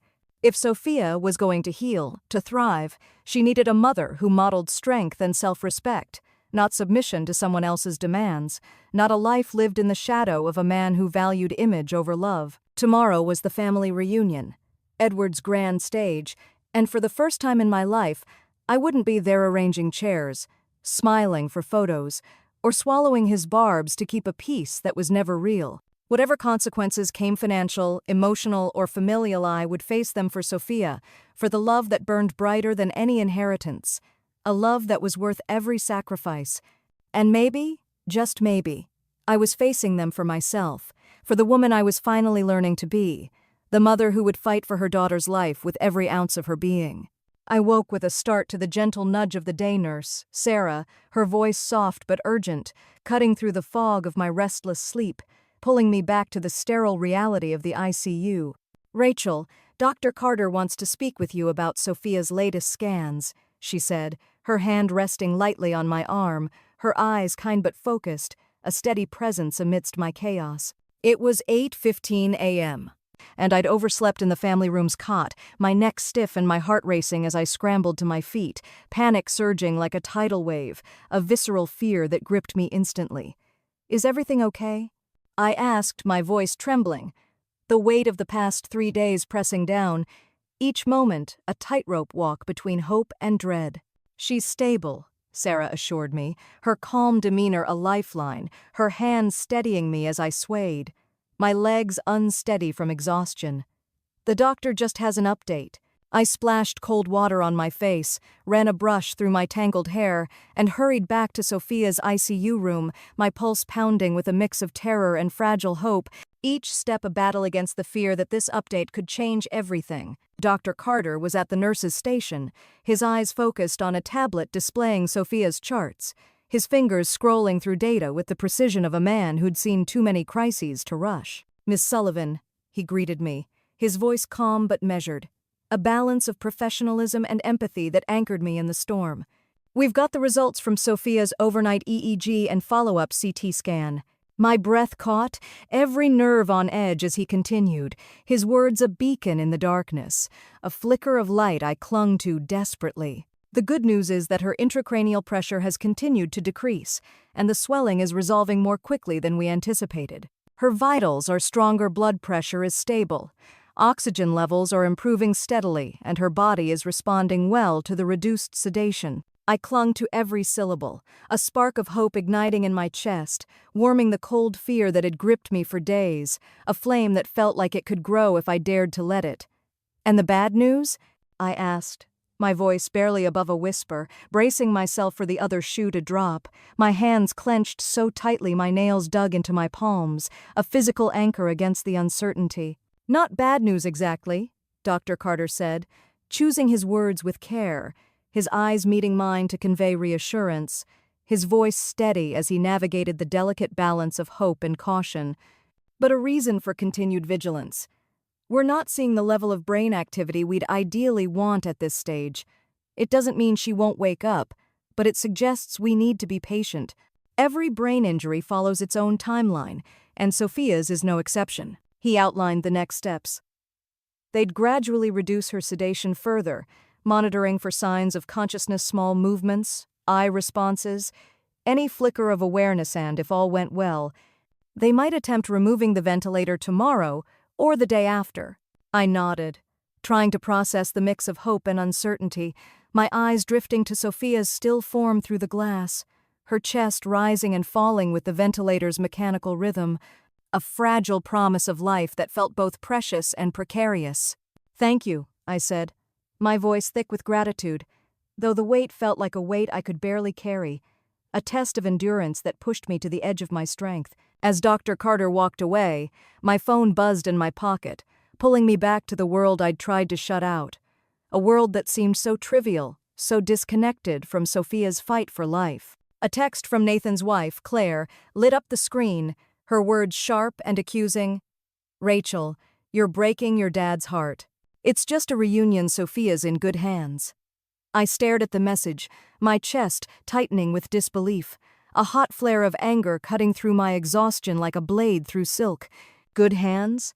As if I could trust machines and strangers to love my daughter the way I did, to hold her hand through the fear, to whisper that she was enough, that she was my everything. I deleted the text, my finger jabbing the screen with a force that matched my fury, but more followed, each one a needle piercing the fragile calm I'd fought to maintain. "My Aunt Linda, your mother's distraught, Rachel. Family should come first, always. My cousin Emily, everyone's asking where you are. It's so awkward without you at the reunion. My Uncle George. The reunion's a rare chance to unite the Sullivans, kiddo. Don't let us down." Not a single one asked about Sophia, about the tubes keeping her alive, about the terror that consumed me every second she didn't wake. Their priorities: Edward's reunion, the Sullivan family's image. The need to maintain a perfect facade felt like a betrayal, a confirmation that Sophia and I were mere afterthoughts, props in their carefully curated narrative, expected to play our roles no matter the cost. I turned the phone face down, determined to keep my focus on Sophia, but the weight of their words pressed against me, a suffocating reminder of the family I'd never quite belonged to, the expectations I'd never met, the approval I'd never earned. Around noon, as I helped the physical therapist gently move Sophia's limbs to prevent muscle atrophy, her hands careful but firm, my phone rang me mother's number again, the screen lighting up like a warning flare. I stepped outside, steeling myself, knowing this call would test my resolve, my heart heavy with the anticipation of another plea to prioritize the family over my daughter, another attempt to pull me back into their orbit. "How's Sophia today?" she asked, her voice strained. The sound of car horns and chatter in the background suggesting she was already at the reunion venue, surrounded by the family's bustle. "About the same," I said, my voice flat, exhaustion dulling the edges of my hope, the weight of the past 3 days a constant pressure that threatened to crush me. "They're reducing her sedation, hoping for signs of consciousness soon. It's slow, but there's progress, small steps forward." "That's good, Rachel," she said, but her tone was distracted, her words clipped, and I braced for what was coming, my stomach tightening with dread, my hand gripping the phone like a lifeline. "Listen, I'm at the estate with your father, setting up for the reunion. Is there any chance you've reconsidered? Even for an hour, it would mean so much to him, to all of us, to show we're united as a family." The words hit like a punch, and something inside me snapped, a dam breaking under the pressure of 3 days of terror, betrayal, and relentless fear, a fire igniting in my chest that I could no longer contain, a blaze that burned through my exhaustion and doubt. "No, Mom," I said, my voice sharp, cutting through the sterile air of the hospital hallway like a blade, echoing with a strength I hadn't known I possessed, a defiance born of love and fury. "I haven't reconsidered. I'm not leaving my critically injured daughter alone in the hospital to help set up a family reunion. The fact that you or Dad or anyone in this family thinks I should is absolutely insane." My words rang out, louder than I'd intended, and a passing orderly glanced at me, his eyes sympathetic, as if he'd seen this kind of pain play out before, families torn apart by misplaced priorities in the face of crisis. "You don't need to take that tone, Rachel," Mom said, her voice hardening, a rare edge that reminded me of Edward's commanding presence, a tone she rarely used but wielded now with precision, a weapon to pull me back in line. "Your father is devastated. He's not handling this well, and your absence is making it worse, tearing the family apart at a time when we need to be together." I laughed, a bitter, incredulous sound that surprised even me, echoing in the empty hallway like a defiance I'd never dared voice, a sound that carried years of pent-up frustration. "Not handling this well? Mom, I've been sitting in this hospital for 3 days straight. Sophia hasn't opened her eyes once. The doctors can't tell me if she'll have brain damage, if she'll ever read her books again, if she'll even be herself. And Dad's biggest concern is that I'm not playing hostess for his reunion, that I'm not there to smile for the family photos. Are you serious right now?" "It's not just about the reunion," Mom said, but her voice lacked conviction, wavering under the weight of my words, her defense crumbling like sand under a wave. "Your father's worried about Sophia, too. He just doesn't know how to show it. You know how he is, Rachel, how he copes by focusing on the family legacy." I shook my head, though she couldn't see me, my grip tightening on the phone, my knuckles white with the effort to stay calm, to keep my voice from breaking. "That's not good enough, Mom. Not this time. Has he even asked how Sophia's doing? Has he called the hospital, spoken to the nurses, sent a text to check on his own granddaughter? Has anyone in this family besides you shown a shred of concern for her?" Her silence was a knife, slicing through the last threads of hope I'd held for my family's support, a betrayal that cut deeper than I'd expected, leaving a wound that throbbed with every heartbeat, raw and unhealed. "I thought so," I said, my voice softening with exhaustion, the fight draining out of me, leaving only a steely resolve in its wake. "Look, Mom, I love you, and I know you're caught in the middle, but I can't keep doing this. Not while Sophia needs me to be here, fully, for her. Just enjoy the reunion. Rachel, I'll try to come by the hospital later," she said, her voice heavy with regret. But I could hear the hesitation, the pull of Edward's expectations, the role she'd always played as his enabler, a role that had defined her as much as his control had defined me. "Don't bother if it's going to cause problems with Dad," I said, too tired to care, the words falling like stones, heavy and final, a line drawn in the sand. "I've got this. I've always had this." I hung up, my hands trembling, and leaned against the wall, the cold tile grounding me as I fought back tears, the weight of the conversation pressing against my chest like a physical force, a burden I carried alongside my fear for Sophia. The exchange replayed in my mind, each word a reminder of the chasm between my family's world and mine, a divide that had always existed but never felt so vast, so unbridgeable, a rift I was finally ready to accept. Back in Sophia's room, I sat by her bed, taking her hand again, the warmth of her skin a reminder of why I was here, why I'd made the choice I had. "I'm sorry, baby," I whispered, my voice cracking, tears slipping down my cheeks as I spoke to her still form. "I'm sorry I let this go on so long, let them make me feel small." My phone buzzed again, a text from Nathan. "Rachel, you're being selfish. The reunion's a big deal for Dad." I stared at the screen, fury boiling over, a fire that burned away the last of my restraint. Selfish? My daughter was fighting for her life, hooked to machines that breathed for her, and I was selfish for staying by her side? I deleted the message, my finger jabbing the screen with a force that matched my rage, and silenced the phone, shoving it into my pocket. I couldn't let their guilt trips pull me away from Sophia. Not when every second she didn't wake was a battle against despair, a test of my strength as her mother. The physical therapist, a kind woman named Elena, finished her session, her hands gentle as she adjusted Sophia's legs, her voice soft as she explained the importance of movement. "It'll help her muscles stay ready for when she wakes," she said, her smile warm, a small beacon of hope in the sterile room. "You're doing right by her, Rachel, staying here like this." Her words were a balm, a validation I hadn't realized I needed, and I managed a faint nod, my throat tight with emotion. "Thank you," I whispered, my eyes drifting back to Sophia, searching her still face for any sign of twitch, a blink, anything to tell me she was still in there, fighting to come back to me. The afternoon dragged on, each hour a test of endurance, my eyes glued to Sophia, my heart pounding with every beep of the monitors, every flicker of the numbers that held her life in balance. I talked to her endlessly, my voice a steady stream to fill the silence, to tether her to me.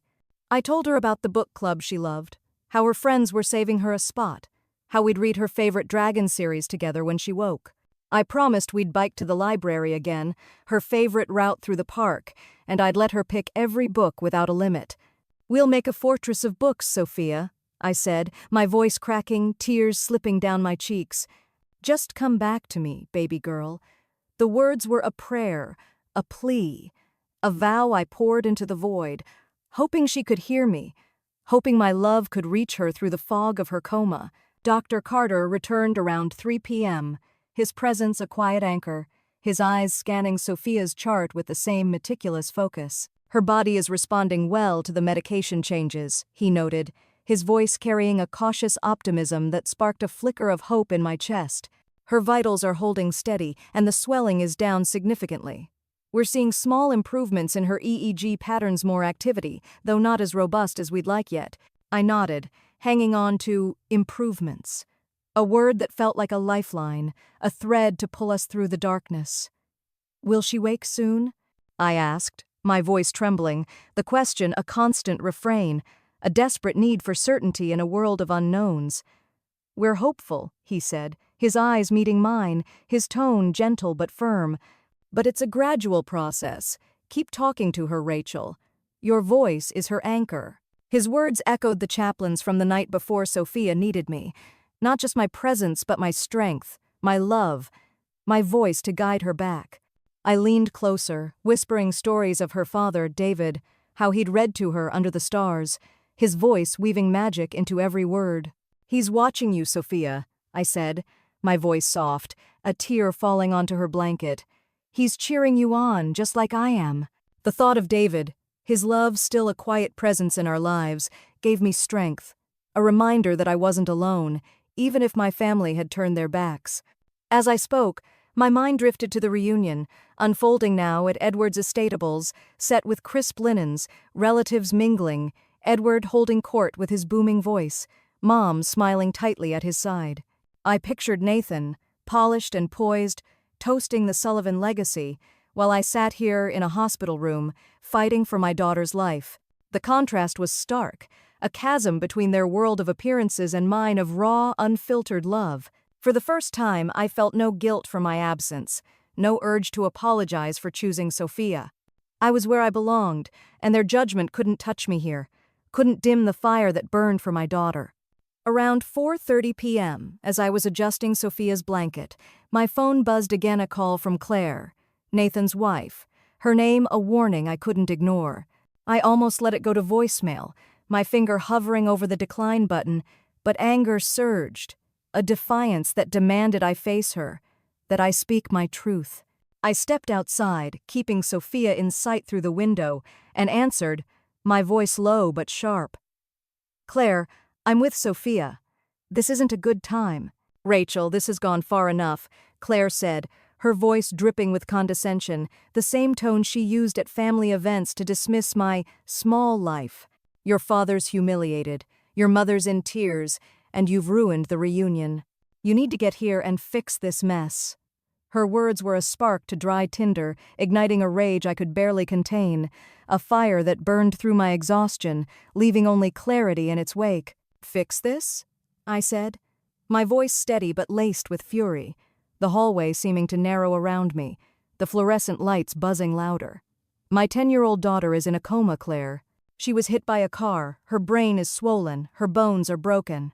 I've been in this hospital for 3 days, barely sleeping, terrified she might die or wake up with permanent damage. And you're telling me I've ruined a reunion because I'm not there to pour wine for Dad's guests?" She started to interrupt, but I cut her off, my voice rising, sharp and unyielding, a mother's wrath unleashed. "No, let me finish. You, Dad, Mom, Nathan, and of you have asked about Sophia, not once.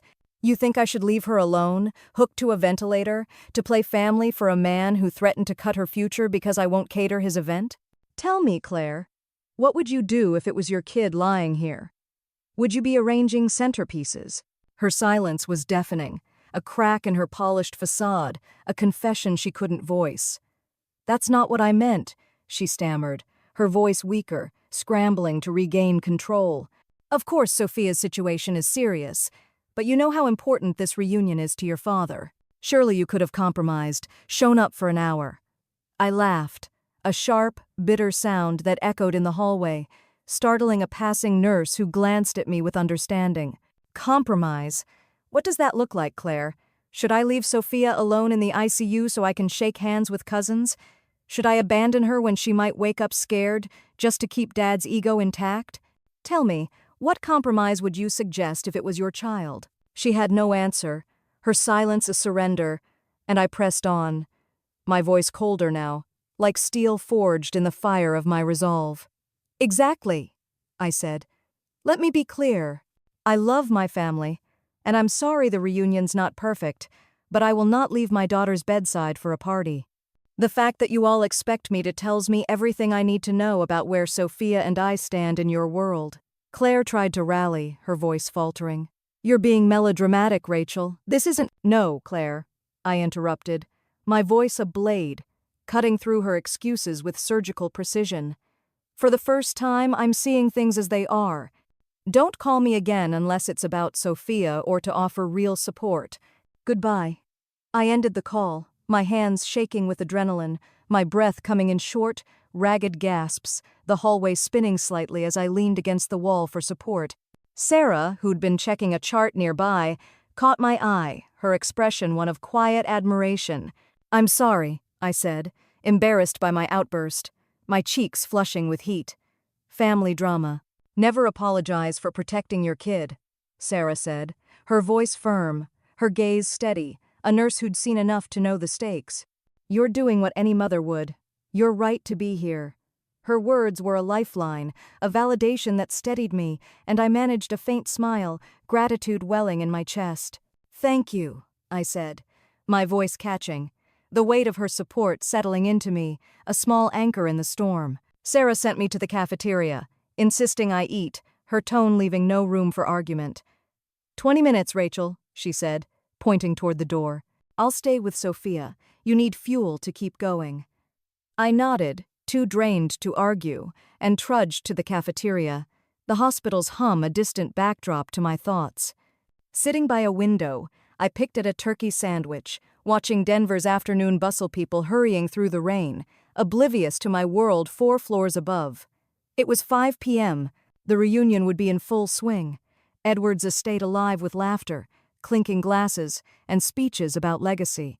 I wasn't there, and for the first time I felt no shame, only a quiet certainty that I'd chosen right, that Sophia's life was worth more than any family tradition. Dr. Carter's words echoed, "Keep talking to her. Your voice is her anchor." By choosing Sophia, I wasn't just protecting her, I was protecting myself, breaking free from a lifetime of Edward's control. I'd spent years trying to earn his love, but it was a currency I could never afford, a prize always out of reach. Sophia deserved a mother who stood tall, and I was finally becoming her. I was halfway through my sandwich, the food tasteless but necessary, when Sarah's number flashed on my phone, her voice urgent when I answered. "Rachel, come back now. Sophia's monitors are changing." I dropped the sandwich, bolting for the elevator, my heart lurching. "Is she okay?" I asked, my voice trembling, fear and hope colliding in a dizzying rush. "Hurry," Sarah said, her tone sharp but not panicked. The elevator crawled, stopping at every floor, each second an eternity. I sprinted down the hallway, dodging a janitor's cart, my breath ragged, terror gripping me. Was this the moment I'd dreaded? When they'd say they'd done all they could? Or was it something else? A spark of hope? I pushed open Sophia's door, my heart pounding, ready to face whatever waited inside. Sarah was adjusting a monitor, her face focused but hopeful. "Her EEG shows increased activity," she said, pointing to the jagged lines. "It's a good sign, Rachel." I took Sophia's hand, my fingers trembling. "Sophia, it's Mom. Squeeze if you hear me." Nothing but the monitor's rhythm felt alive, a promise. "Doctor." Carter arrived, reviewing the EEG. "She's in lighter unconsciousness," he said, his voice warm. "She's waking, slowly." I leaned closer, whispering, "You're doing so good, baby. Come back." At 8:45, her fingers twitched, a faint tremor. "Did you see that?" I gasped. Sarah nodded, smiling. "She's fighting." Over the next hour, Sophia's eyes flickered, her hand squeezed mine, a spark growing stronger, a beacon calling her home. The flicker of Sophia's fingers was a spark in the darkness, a tiny flame that grew with each passing hour, lighting the way through the fog of fear that had shrouded us for 4 days. By 10 p.m., her eyes opened not a fleeting flutter, but a sustained gaze, hazy at first, then settling on my face, her blue eyes catching the dim light of the ICU room like stars breaking through Denver's clouds. My breath caught, tears spilling instantly, a sob rising in my throat as I leaned closer, my heart soaring with a joy I couldn't contain. "Sophia?" I whispered, my voice trembling with love. "Can you hear me, sweetheart?" She blinked slowly, confusion clouding her expression, the ventilator tube preventing her from speaking. But her eyes, those vibrant, soulful eyes, tracked my movement, her hand tightening weakly around mine, a deliberate connection that felt like a lifeline, a miracle unfolding before me. "You're in the hospital, baby," I said, my voice shaking with relief, my hand cupping her cheek gently, careful of the bandages. "There was an accident, but you're safe now. I'm right here, and I'm not going anywhere." Nurse Marcus, who'd taken over from Sarah, moved to Sophia's side, checking the monitors with a warm, reassuring smile, his presence a steady anchor in the whirlwind of emotion. "Well, hello there, young lady," he said, his voice gentle, his hands steady as he noted the data. "You've been keeping your mom on her toes, haven't you?" He performed a quick neurological assessment, asking Sophia to squeeze his hand, to follow a penlight with her eyes. Her responses were weak but purposeful, each one a small victory that brought fresh tears to my eyes, a flood of gratitude I couldn't hold back. "Don't try to talk with the tube in," Marcus told her, his tone kind but firm, his expertise a comfort. "The doctor will check if we can remove it soon. Just rest. Let your body heal." Dr. Carter returned, his face breaking into a genuine grin as he examined Sophia, his hands moving with meticulous care, his eyes bright with optimism. "This is excellent," he said, his voice buoyant, a note of triumph that echoed my own. "She's showing strong neurological response tracking, responding to commands. If she maintains this overnight, we'll try removing the ventilator tomorrow morning." I nodded, overwhelmed, my tears falling freely, a cascade of relief and fear mingling in my chest. "She's really waking up?" I asked, needing to hear it again, my voice thick with emotion, a mother's desperate hope seeking confirmation.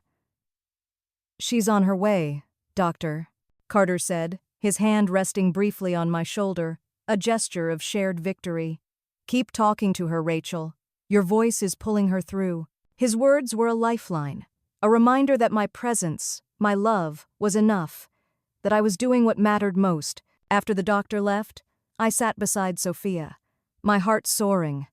Though fear lingered, a quiet shadow that whispered of the long road ahead. "Mom, don't cry," Sophia mouthed around the ventilator tube, her eyes full of concern despite her own fragility, a mirror of the girl who'd always tried to cheer me up, even when she was the one hurting. I laughed through my tears, stroking her hair gently, careful of the bandages, my heart swelling with a love so fierce it felt like it could move mountains. "These are happy tears, sweetie," I said, my voice trembling, a smile breaking through the exhaustion. "I'm just so glad to see those beautiful eyes open." She blinked, her expression softening, and I knew she understood, even if she couldn't speak yet, our connection a thread stronger than any machine, any hospital wall. Sophia drifted in and out of consciousness over the next few hours, each awakening a little longer, a little more alert, her eyes brighter with each return, like a lighthouse guiding her back to shore. During one lucid moment, she mouthed a question, her lips moving slowly, her brow furrowed with effort. Marcus, skilled at reading lips despite the ventilator, leaned in, his voice gentle. "Grandpa?" he suggested, glancing at me for confirmation. Sophia nodded slightly, wincing at the movement, her eyes searching mine for answers, a flicker of confusion in their depths. I hesitated, not wanting to burden her with the truth not now, when her strength was so fragile, when every ounce of her energy needed to go toward healing. "Grandpa and Grandma know you're here," I said, keeping my voice light, a careful sidestep around the storm of our family conflict, a shield to protect her peace. "Everyone's been so worried about you, baby girl." She seemed satisfied, her eyes drifting closed again, exhaustion pulling her under like a gentle tide. I exchanged a glance with Marcus, who gave me an understanding nod, a silent agreement that the full weight of Edward's actions could wait until Sophia was stronger, until her world was steady enough to bear it. By morning, Sophia's progress was nothing short of miraculous, a cascade of small victories that felt like a gift after days of darkness, a testament to her resilience and the love that held us together. She was awake for longer stretches, responding to simple questions with nods or weak squeezes, her neurological function surprisingly intact despite the severity of her injuries. She'd blink twice for yes, once for no, following Marcus's instructions with a determination that reminded me of David, his quiet grit shining through in her every effort. "Doctor." Carter decided it was time to remove the ventilator, a procedure that filled me with both hope and dread, a pivotal moment that could shift everything.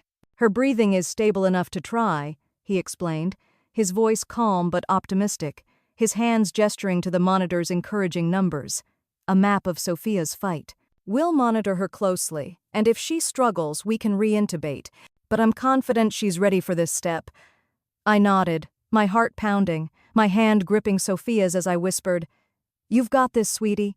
Just keep breathing, like you always do." The extubation was quick but nerve-wracking, a tense dance of medical precision that felt like it stretched for hours, though it was only minutes. Marcus and a respiratory therapist worked alongside Dr. Carter, their movements synchronized as they removed the tube, suctioning gently to clear Sophia's airway, their focus a steady counterpoint to my racing heart. I held my breath, my eyes locked on Sophia's face, watching for any sign of distress, my hand squeezing hers so tightly I feared I might hurt her.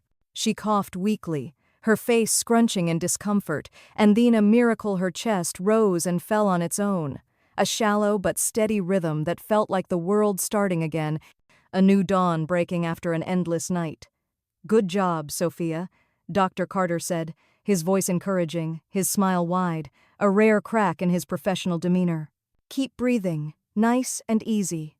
Marcus adjusted an oxygen mask over her face, and Sophia's eyes fluttered open, her gaze finding me, a faint spark of her old mischief in those blue depths. "Water?" she croaked, her voice raspy and faint, the first word she'd spoken in 4 days, and I laughed, tears streaming down my cheeks, my heart soaring as I reached for the cup, helping her sip through a straw, my hands trembling with joy. "Books," she whispered next, her voice barely audible but clear, a hint of her old passion breaking through, a sign that my Sophia was still there, her love for stories intact despite the trauma.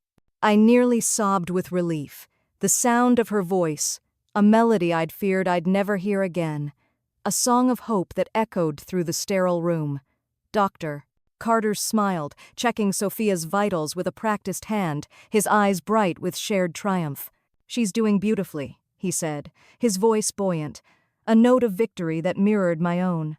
"We'll keep her on oxygen for now, and we'll start with liquids, maybe some Jell-O later today. But this is a huge step, Rachel." I thanked him, my voice thick with emotion, gratitude overwhelming me as I turned back to Sophia, stroking her hair gently, careful of the bandages, my heart swelling with a love so fierce it felt like it could heal her on its own. "You're amazing, baby girl," I said, my words trembling with pride. "I'm so proud of you." The morning passed in a haze of progress, each moment a thread weaving Sophia back to me, a tapestry of hope stitched with love. She stayed awake longer, her voice growing stronger despite the soreness in her throat, asking about her book club, her friends, the library she loved. "Did Mia save my book?" she rasped, her eyes wide with worry.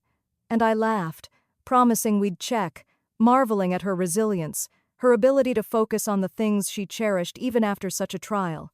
"Doctor," Carter cautioned that the road ahead was longer. Fractured pelvis would need weeks to heal, and cognitive effects from the brain injury might not be clear for months, requiring tests and therapy to assess her memory and focus.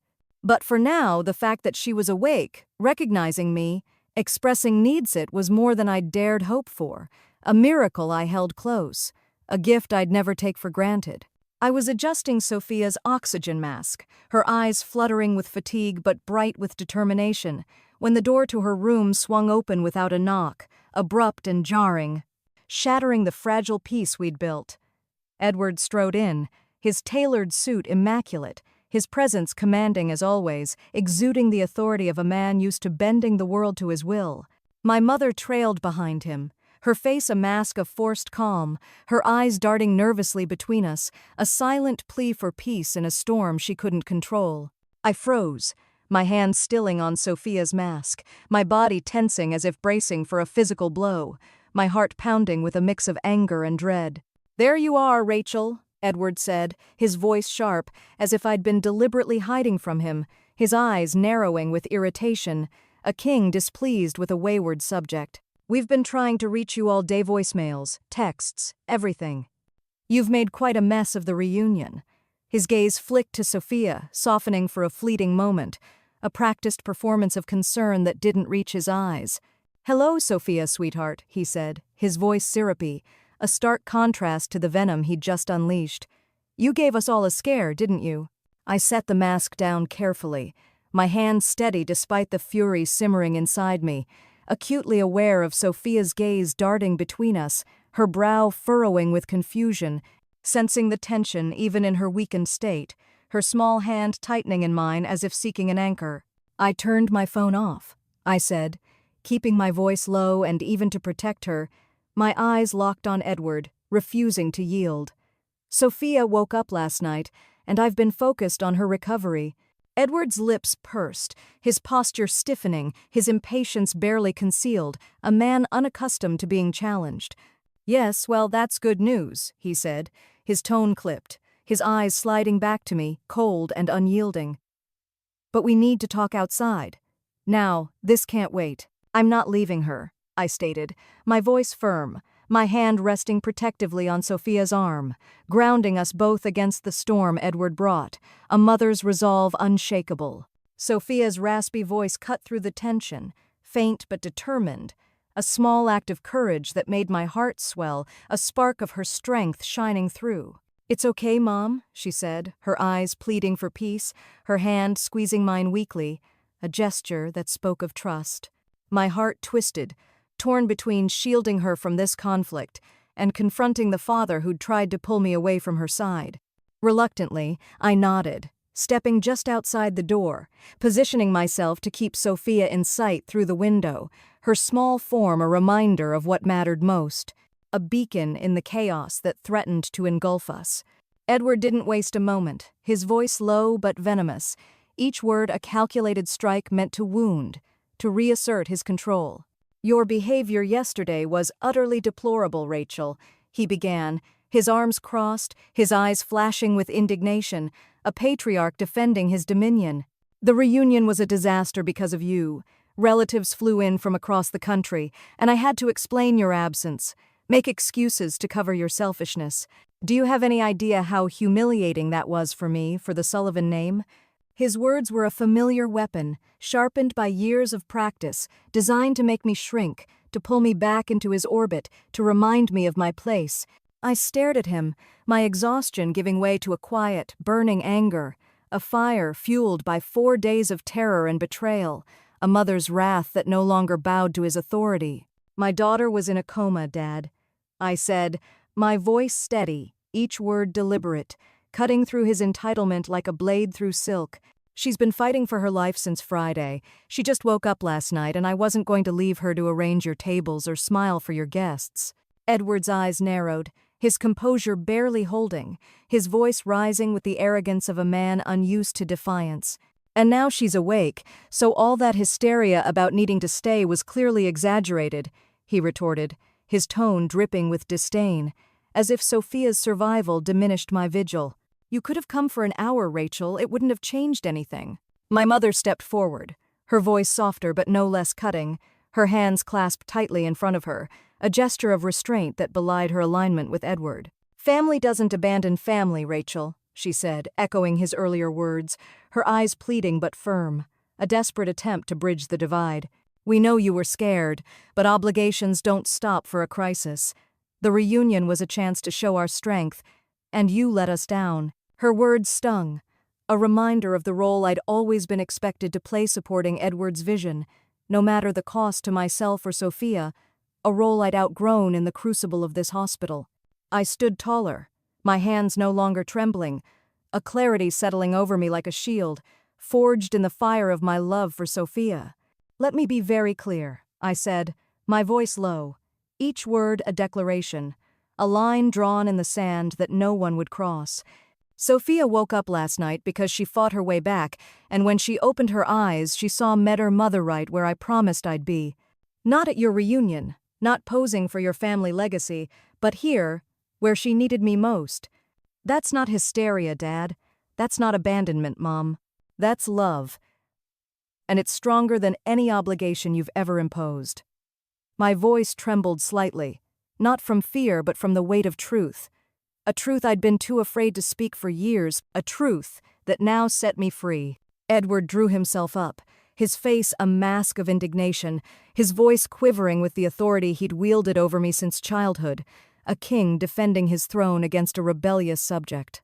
"Rachel Marie Sullivan, don't you dare speak to me that way," he said, his words sharp, meant to cut, to reassert his dominance. After everything I've done for you, paying your bills when you were struggling after David's death, setting up that $750,000 trust fund for Sophia, including you in the Sullivan legacy despite your constant defiances, the gratitude I get? The disrespect? His eyes flashed, his posture rigid, a man unaccustomed to being challenged, his empire threatened by a daughter who'd found her voice. I met his gaze, unflinching, a strange sense of liberation washing over me, like a weight lifting from my shoulders after decades of carrying it, a freedom I'd never known I could claim. "What exactly have you done, Dad?" I asked, my voice calm but unyielding, the question hanging heavy between us like a challenge, a reckoning long overdue. "You've criticized my parenting since Sophia was born, telling me I'm too soft, too disorganized, too poor to raise her the Sullivan way. You've undermined every decision I've made, from her school to her hobbies, to how I grieved my husband. You've used your money as a weapon, dangling it over my head to keep me in line, reminding me how fortunate I am for your scraps. And now, when my daughter is fighting for her life, your biggest concern is that I missed your reunion to protect your precious image. So tell me, what gratitude do you think you're owed?" Mom gasped, her hand flying to her chest, as if I'd struck her, her eyes wide with shock at my defiance. Edward's face hardened into the expression I'd feared as a child, the one that meant punishment, silence, rejection, a verdict from which there was no appeal. "I see you've made your choice," he said, his voice cold as ice, his words a blade meant to sever, to cast me out. "Don't expect any further support from me. The $750,000 trust fund for Sophia's education, the inheritance I'd planned to share, the family's resources, all of it is gone. You're on your own now, Rachel." His words were a final decree, a door slamming shut, but they didn't land as heavily as he'd intended. Their power diminished by the truth I'd claimed, the strength I'd found in Sophia's fight. "I expected nothing less," I said, my voice steady, a quiet strength rising within me, a mother's resolve forged in love and sacrifice. "But if you want to see Sophia, it will be on my terms, one at a time, 5 minutes each, and you will be positive and supportive. She's recovering, and she doesn't need your stress or your drama." Edward sputtered, his composure cracking, his eyes wide with disbelief. A king dethroned by a daughter he'd underestimated. "You can't dictate the terms of our relationship with our granddaughter," he protested, his voice rising, a rare loss of control that betrayed his shock. "Actually, I can," I said, my voice like steel, unwavering, a mother's authority undeniable, rooted in a love that no threat could shake. "I'm her mother and her legal guardian. If you can't respect these boundaries, I'll have security escort you out of this hospital. And one more thing. Sophia doesn't know about our conflict, and this isn't the time to burden her with it. If you say one word to upset her, you will never see her again. Do you understand?" The absolute certainty in my voice, the unyielding resolve, must have convinced him I meant every word, because he nodded stiffly, his lips a thin line of barely contained fury, his hands clenched at his sides, a man defeated by the daughter he'd never truly known. Edward turned and entered Sophia's room, his demeanor shifting instantly to the doting grandfather he played so well for others, a performance polished by years of public appearances and a mask that fooled no one who knew him. I stood by the door, watching like a sentinel, ready to intervene if he crossed a line, my heart pounding but my resolve unshaken, a mother's vigilance unbroken. He sat beside Sophia, patting her hand, his voice syrupy, a stark contrast to the venom he'd just unleashed. "Oh, sweetheart, we've all been so worried about you," he said, his tone dripping with false warmth, his eyes flicking to me as if to ensure I was watching his act. "You're going to be reading those books again soon, aren't you?" Sophia, still weak and groggy, managed small, confused responses, her eyes darting to me as if seeking an anchor, a reassurance that I was still there, her safe place in a world turned upside down. I kept my expression neutral, but my nerves were taut, every sense alert for any hint of distress from my daughter. After exactly 5 minutes, I stepped forward, my voice calm but firm, a line that would not be crossed. "Sophia needs to rest now," I said, leaving no room for argument, my hand on the doorframe signaling the end of his time. Edward's mask slipped, his eyes flashing with irritation, his voice low but sharp, a man unused to being dismissed. "I've hardly had any time with her," he protested, his hand tightening on his cane, a prop he used more for effect than necessity. 5 minutes, as we agreed, I said, unflinching, my gaze steady, a mother's authority absolute. "You can visit again tomorrow if Sophia's up to it." He gathered his coat, leaning down to kiss Sophia's forehead, his voice sugary but strained, a performance for an audience that wasn't buying it. "Grandpa will be back soon, sweetheart," he said. "You focus on getting better." As he stepped out, Mom took her turn, her approach quieter, her hands trembling slightly as she sat beside Sophia, promising her new books and a trip to the zoo when she was stronger.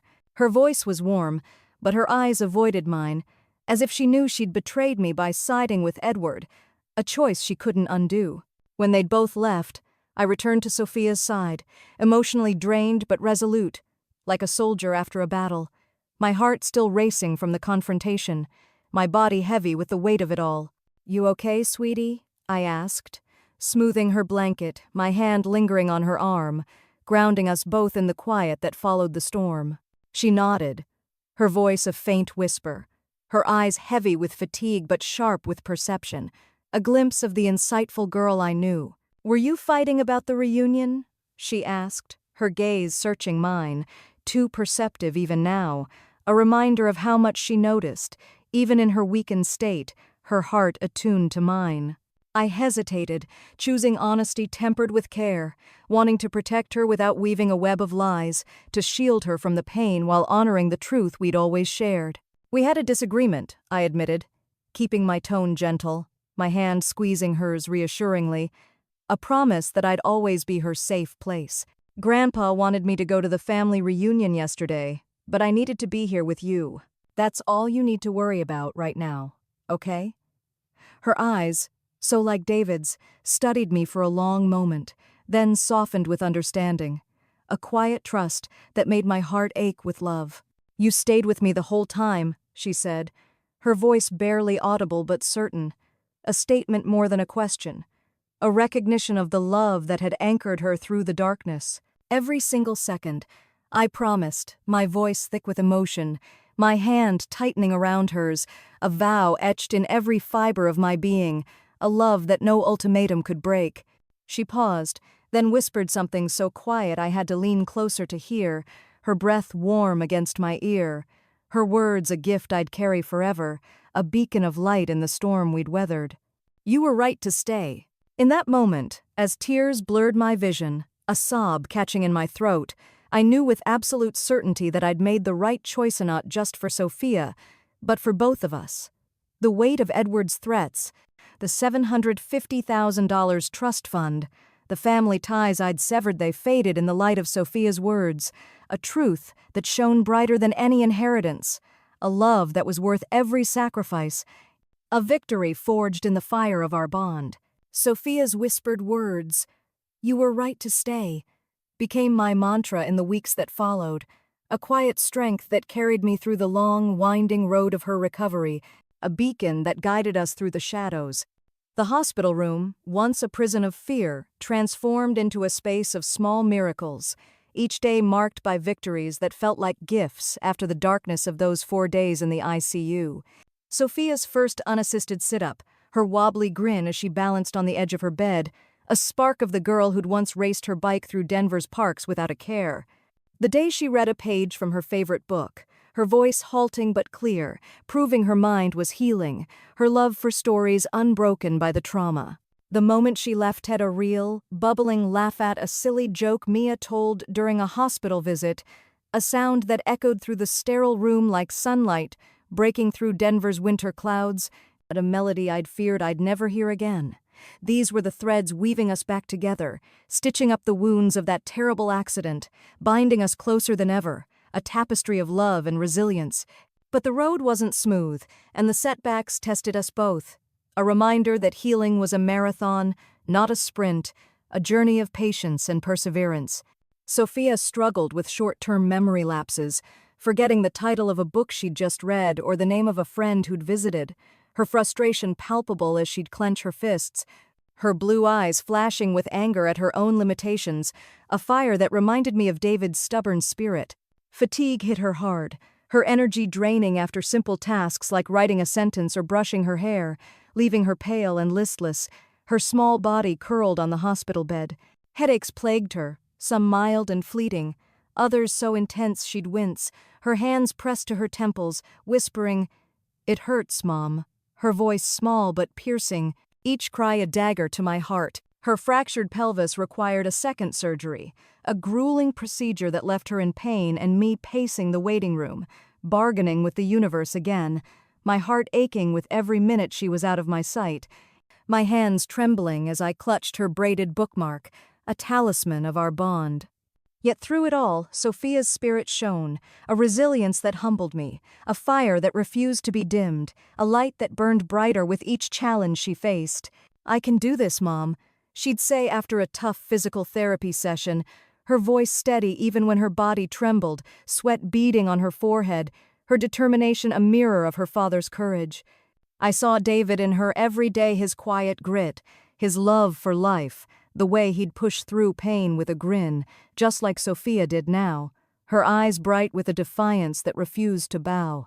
After a particularly grueling therapy session, where she took 7 shaky steps with a walker, her face lit with pride, she collapsed into my arms, exhausted but triumphant, her small arms wrapping around me tightly. "I get it from you, too," she said, her voice muffled against my shoulder, her words a gift that warmed my heart. "Dad always said you were the strongest person he knew, tougher than any mountain." I held her close, tears prickling my eyes, my heart swelling with love, in a gratitude so deep it felt like it could carry us through anything. "He'd be so proud of you, Sophia," I whispered, my voice thick with emotion, a sob catching in my throat. "So proud of how hard you're fighting, how brave you are." Those moments, raw and real, were our lifeline, reminding me why I'd fought so fiercely to stay by her side, why I'd chosen her over everything else, a choice that had redefined our lives. Our support system grew in ways I hadn't anticipated, a patchwork family that filled the void left by Edward's betrayal and Mom's wavering loyalty. My book club became a second family, organizing a rotation to clean our apartment, stock our fridge with meals, or sit with me during Sophia's surgeries, their quiet presence a steady comfort, their laughter a reminder of the world beyond the hospital. Mia's parents, still carrying the weight of their own guilt, drove Sophia to therapy appointments when I had to work, their SUV a familiar sight outside the hospital, their hugs a warm embrace that spoke of community. David's parents, now retired in Montana, flew in for a month, their love a balm for both of us. They'd sit with Sophia, reading her favorite books, telling her stories of David's childhood like the time he tried to climb a tree to rescue a kite and ended up stuck, laughing until the fire department arrived. Sophia giggled, her eyes bright with a joy I hadn't seen in months, and I saw her healing, not just in body but in spirit, her connection to her father growing stronger through their stories, a bridge to the past that anchored her future. My relationship with my own family, though, entered a fractured, uncertain territory, a landscape forever altered by Edward's ultimatum, a divide I was learning to accept. True to his word, he followed through on his threat, formally revising the family trust to remove Sophia and me as beneficiaries, a decision communicated through a curt letter from his lawyer, as cold and impersonal as his voice on the phone that day. The $750,000 he'd promised for Sophia's education, the inheritance he'd dangled as a tool of control, was gone, a financial blow that stung but paled against the emotional wound of his betrayal, a wound that throbbed with every memory of his indifference. My mother called to tell me, her voice heavy with regret, caught between loyalty to Edward and love for us, a tightrope she'd walked her entire life. "He feels you've left him no choice, Rachel," she said, and I could hear the strain in her words, the weight of years spent enabling his control, a role she couldn't escape. "I understand, Mom," I said, surprising myself with how little the money's loss hurt compared to the realization that my father valued his image over Sophia's life, a truth that cut deeper than any financial loss. But I had no choice either. Sophia comes first, always. Mom's visits to the hospital were sporadic, each one a delicate dance of affection and tension, her love for Sophia genuine but overshadowed by her allegiance to Edward. She'd bring lavish gifts, a new tablet, a set of hardcover books paired with subtle jabs at my choices. "You're pushing her too hard in therapy," she'd say, eyeing Sophia's exercises, or, "I could arrange a better specialist, Rachel." Each interaction left me drained.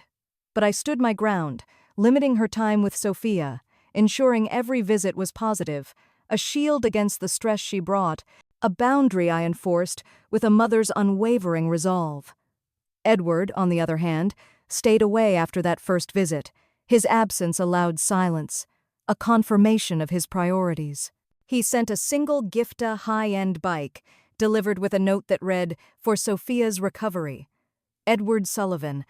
I donated it to the hospital, unwilling to let his money buy his way back into her life, a decision that felt like a final break, a severing of the last thread tying us to his control. Nathan's stance was more complex, a mix of loyalty to Edward and a flicker of guilt that surfaced in hesitant gestures. He started texting about Sophia's progress, his messages brief but less accusatory than Claire's, asking about her therapy or offering to cover medical bills. Once he visited alone, his suit rumpled, his eyes shadowed with something like regret. "I didn't realize how bad it was," he said, watching Sophia sleep, his voice low. "I should have been here." I nodded, wary but open, letting him sit with her for a few minutes, his presence a tentative bridge I wasn't sure I trusted. I accepted his gestures for Sophia's sake, but kept my boundaries firm, knowing his loyalty to Edward ran deep, a tie that might pull him back to the family's orbit. 3 months after the accident, Sophia was cleared to return to school part-time, a milestone that felt like a triumph, a step toward reclaiming her life, a victory we celebrated with ice cream and a new book. Her teachers worked with us to create a modified schedule, extra time for assignments, and breaks when fatigue hit, their patience a testament to the community that had rallied around us. Her book club welcomed her back with cheers, decorating her desk with dragon stickers, and I watched from the classroom doorway, my heart swelling with pride as she grinned, her crutches not dimming her spark, her love for stories shining through. The first time she presented a book report, her voice steady despite her limp, I had to step outside to cry, overwhelmed by gratitude for her resilience, for the girl who refused to be defined by her injuries, who carried her father's spirit and my love in every step. 6 months post-accident, we settled into a new normal, though normal was a fluid concept, shaped by therapy appointments, small victories, and the quiet rhythm of our days. Sophia's limp faded, her physical therapist optimistic about a full recovery with exercise and time, her progress a testament to her determination. Her grades climbed back to pre-accident levels, though she still needed extra time for assignments, her focus sometimes wavering under the weight of her brain's healing, a challenge we faced together. Headaches came less often, manageable with medication, and her memory lapses grew rarer, though they still caught us off guard. One evening, she forgot the plot of a book she'd read the day before, frustration bringing tears to her eyes as she threw the book across the room.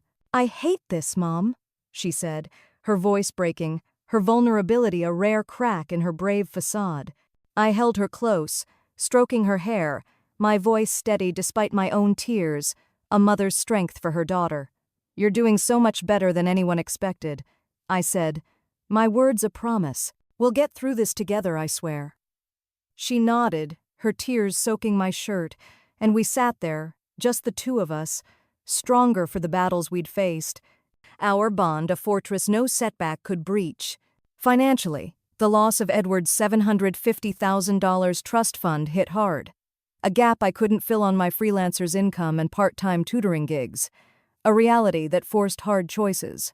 But it wasn't insurmountable, and I refused to let it define our future, to let Edward's control cast a shadow over Sophia's dreams. I took on more editing clients, building a steady side income, and launched a small online editing service, a dream I'd shelved after David's death, a step toward a future we'd build on our terms. We downsized to a smaller apartment, selling furniture we didn't need, cutting costs with a pragmatism that felt empowering, a declaration of our independence. Sophia's college fund, once a safety net, would have to come from scholarships, loans, and my own savings, but we had years to plan 7 years to figure it out, to weave a future from hard work and love. More importantly, I felt a freedom I hadn't known before, unburdened by Edward's expectations, his money no longer a chain around my neck, his control no longer a weight on my shoulders. The emotional energy I'd once spent navigating his criticism was now poured into Sophia's recovery and my own growth, a reclamation of my life, a chance to be the mother and woman I wanted to be, strong and unapologetic. A year after the accident, we celebrated Sophia's 11th birthday with the people who'd carried us through our darkest days, a chosen family that filled our small apartment with laughter and warmth, a circle of love that felt truer than any blood tie. My book club brought a homemade cake, decorated with edible books and dragons, a nod to Sophia's passion. Mia's parents arrived with gifts: a new library card, a journal for Sophia's stories, their hugs a reminder of their steadfast support.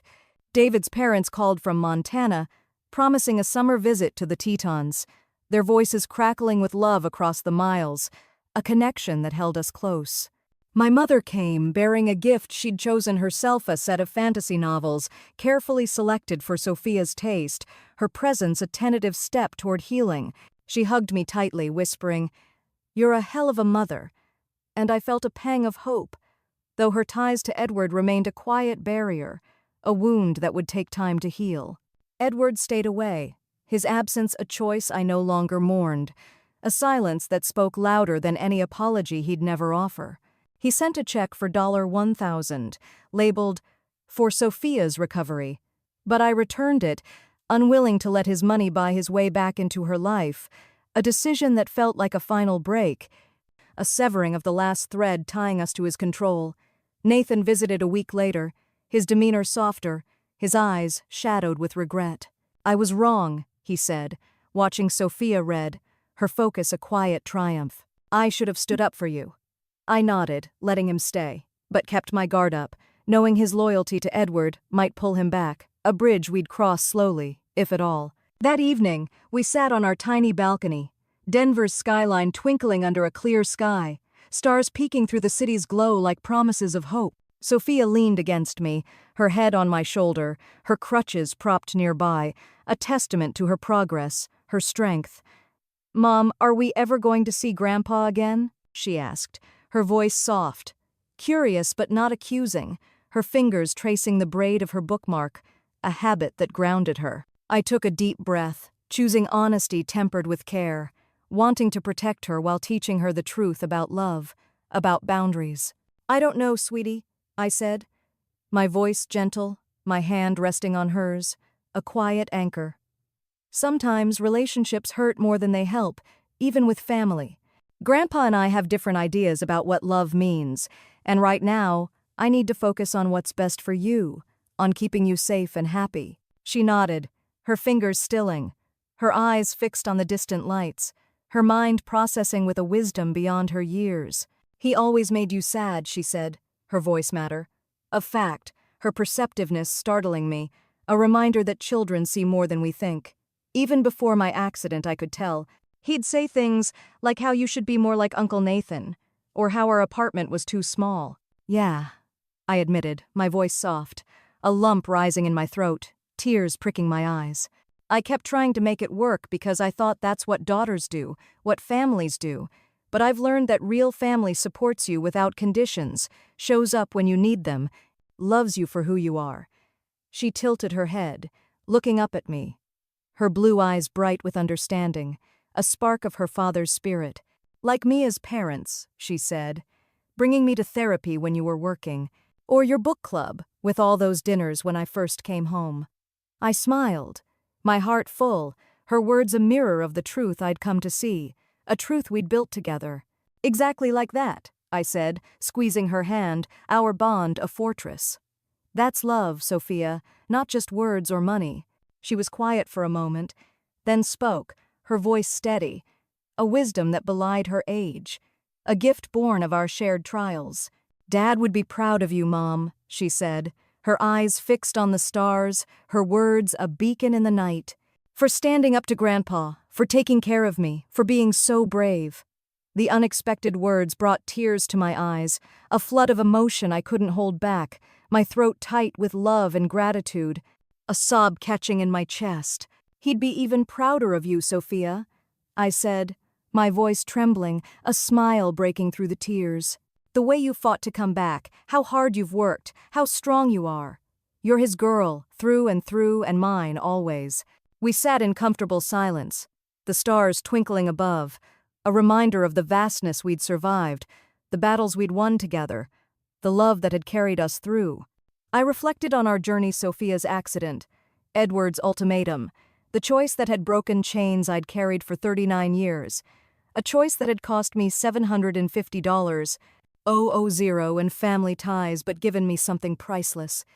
Sophia's laughter, our shared dreams, the knowledge that we could face any storm together. The hardest choice was the right one, and letting go of what weighed us down, guilt, obligation, conditional love had lifted us higher, like a story finding its perfect ending. A new chapter, written in courage and love. Edward's reunion had been a stage for his legacy, but I'd chosen a different story, one written in the quiet moments by Sophia's bedside, in the love that had pulled her back from the edge. The $750,000 was gone, the Sullivan name no longer mine to carry, but we'd built a family of choice, rooted in love, not control, a community that had carried us through the darkest days.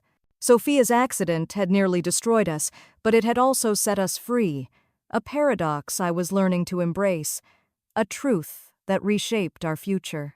Where do you draw the line between family duty and protecting your heart? Have you ever had to cut toxic ties to save someone you love? Share your stories in the comments below. Hit that like button and subscribe for more real-life journeys.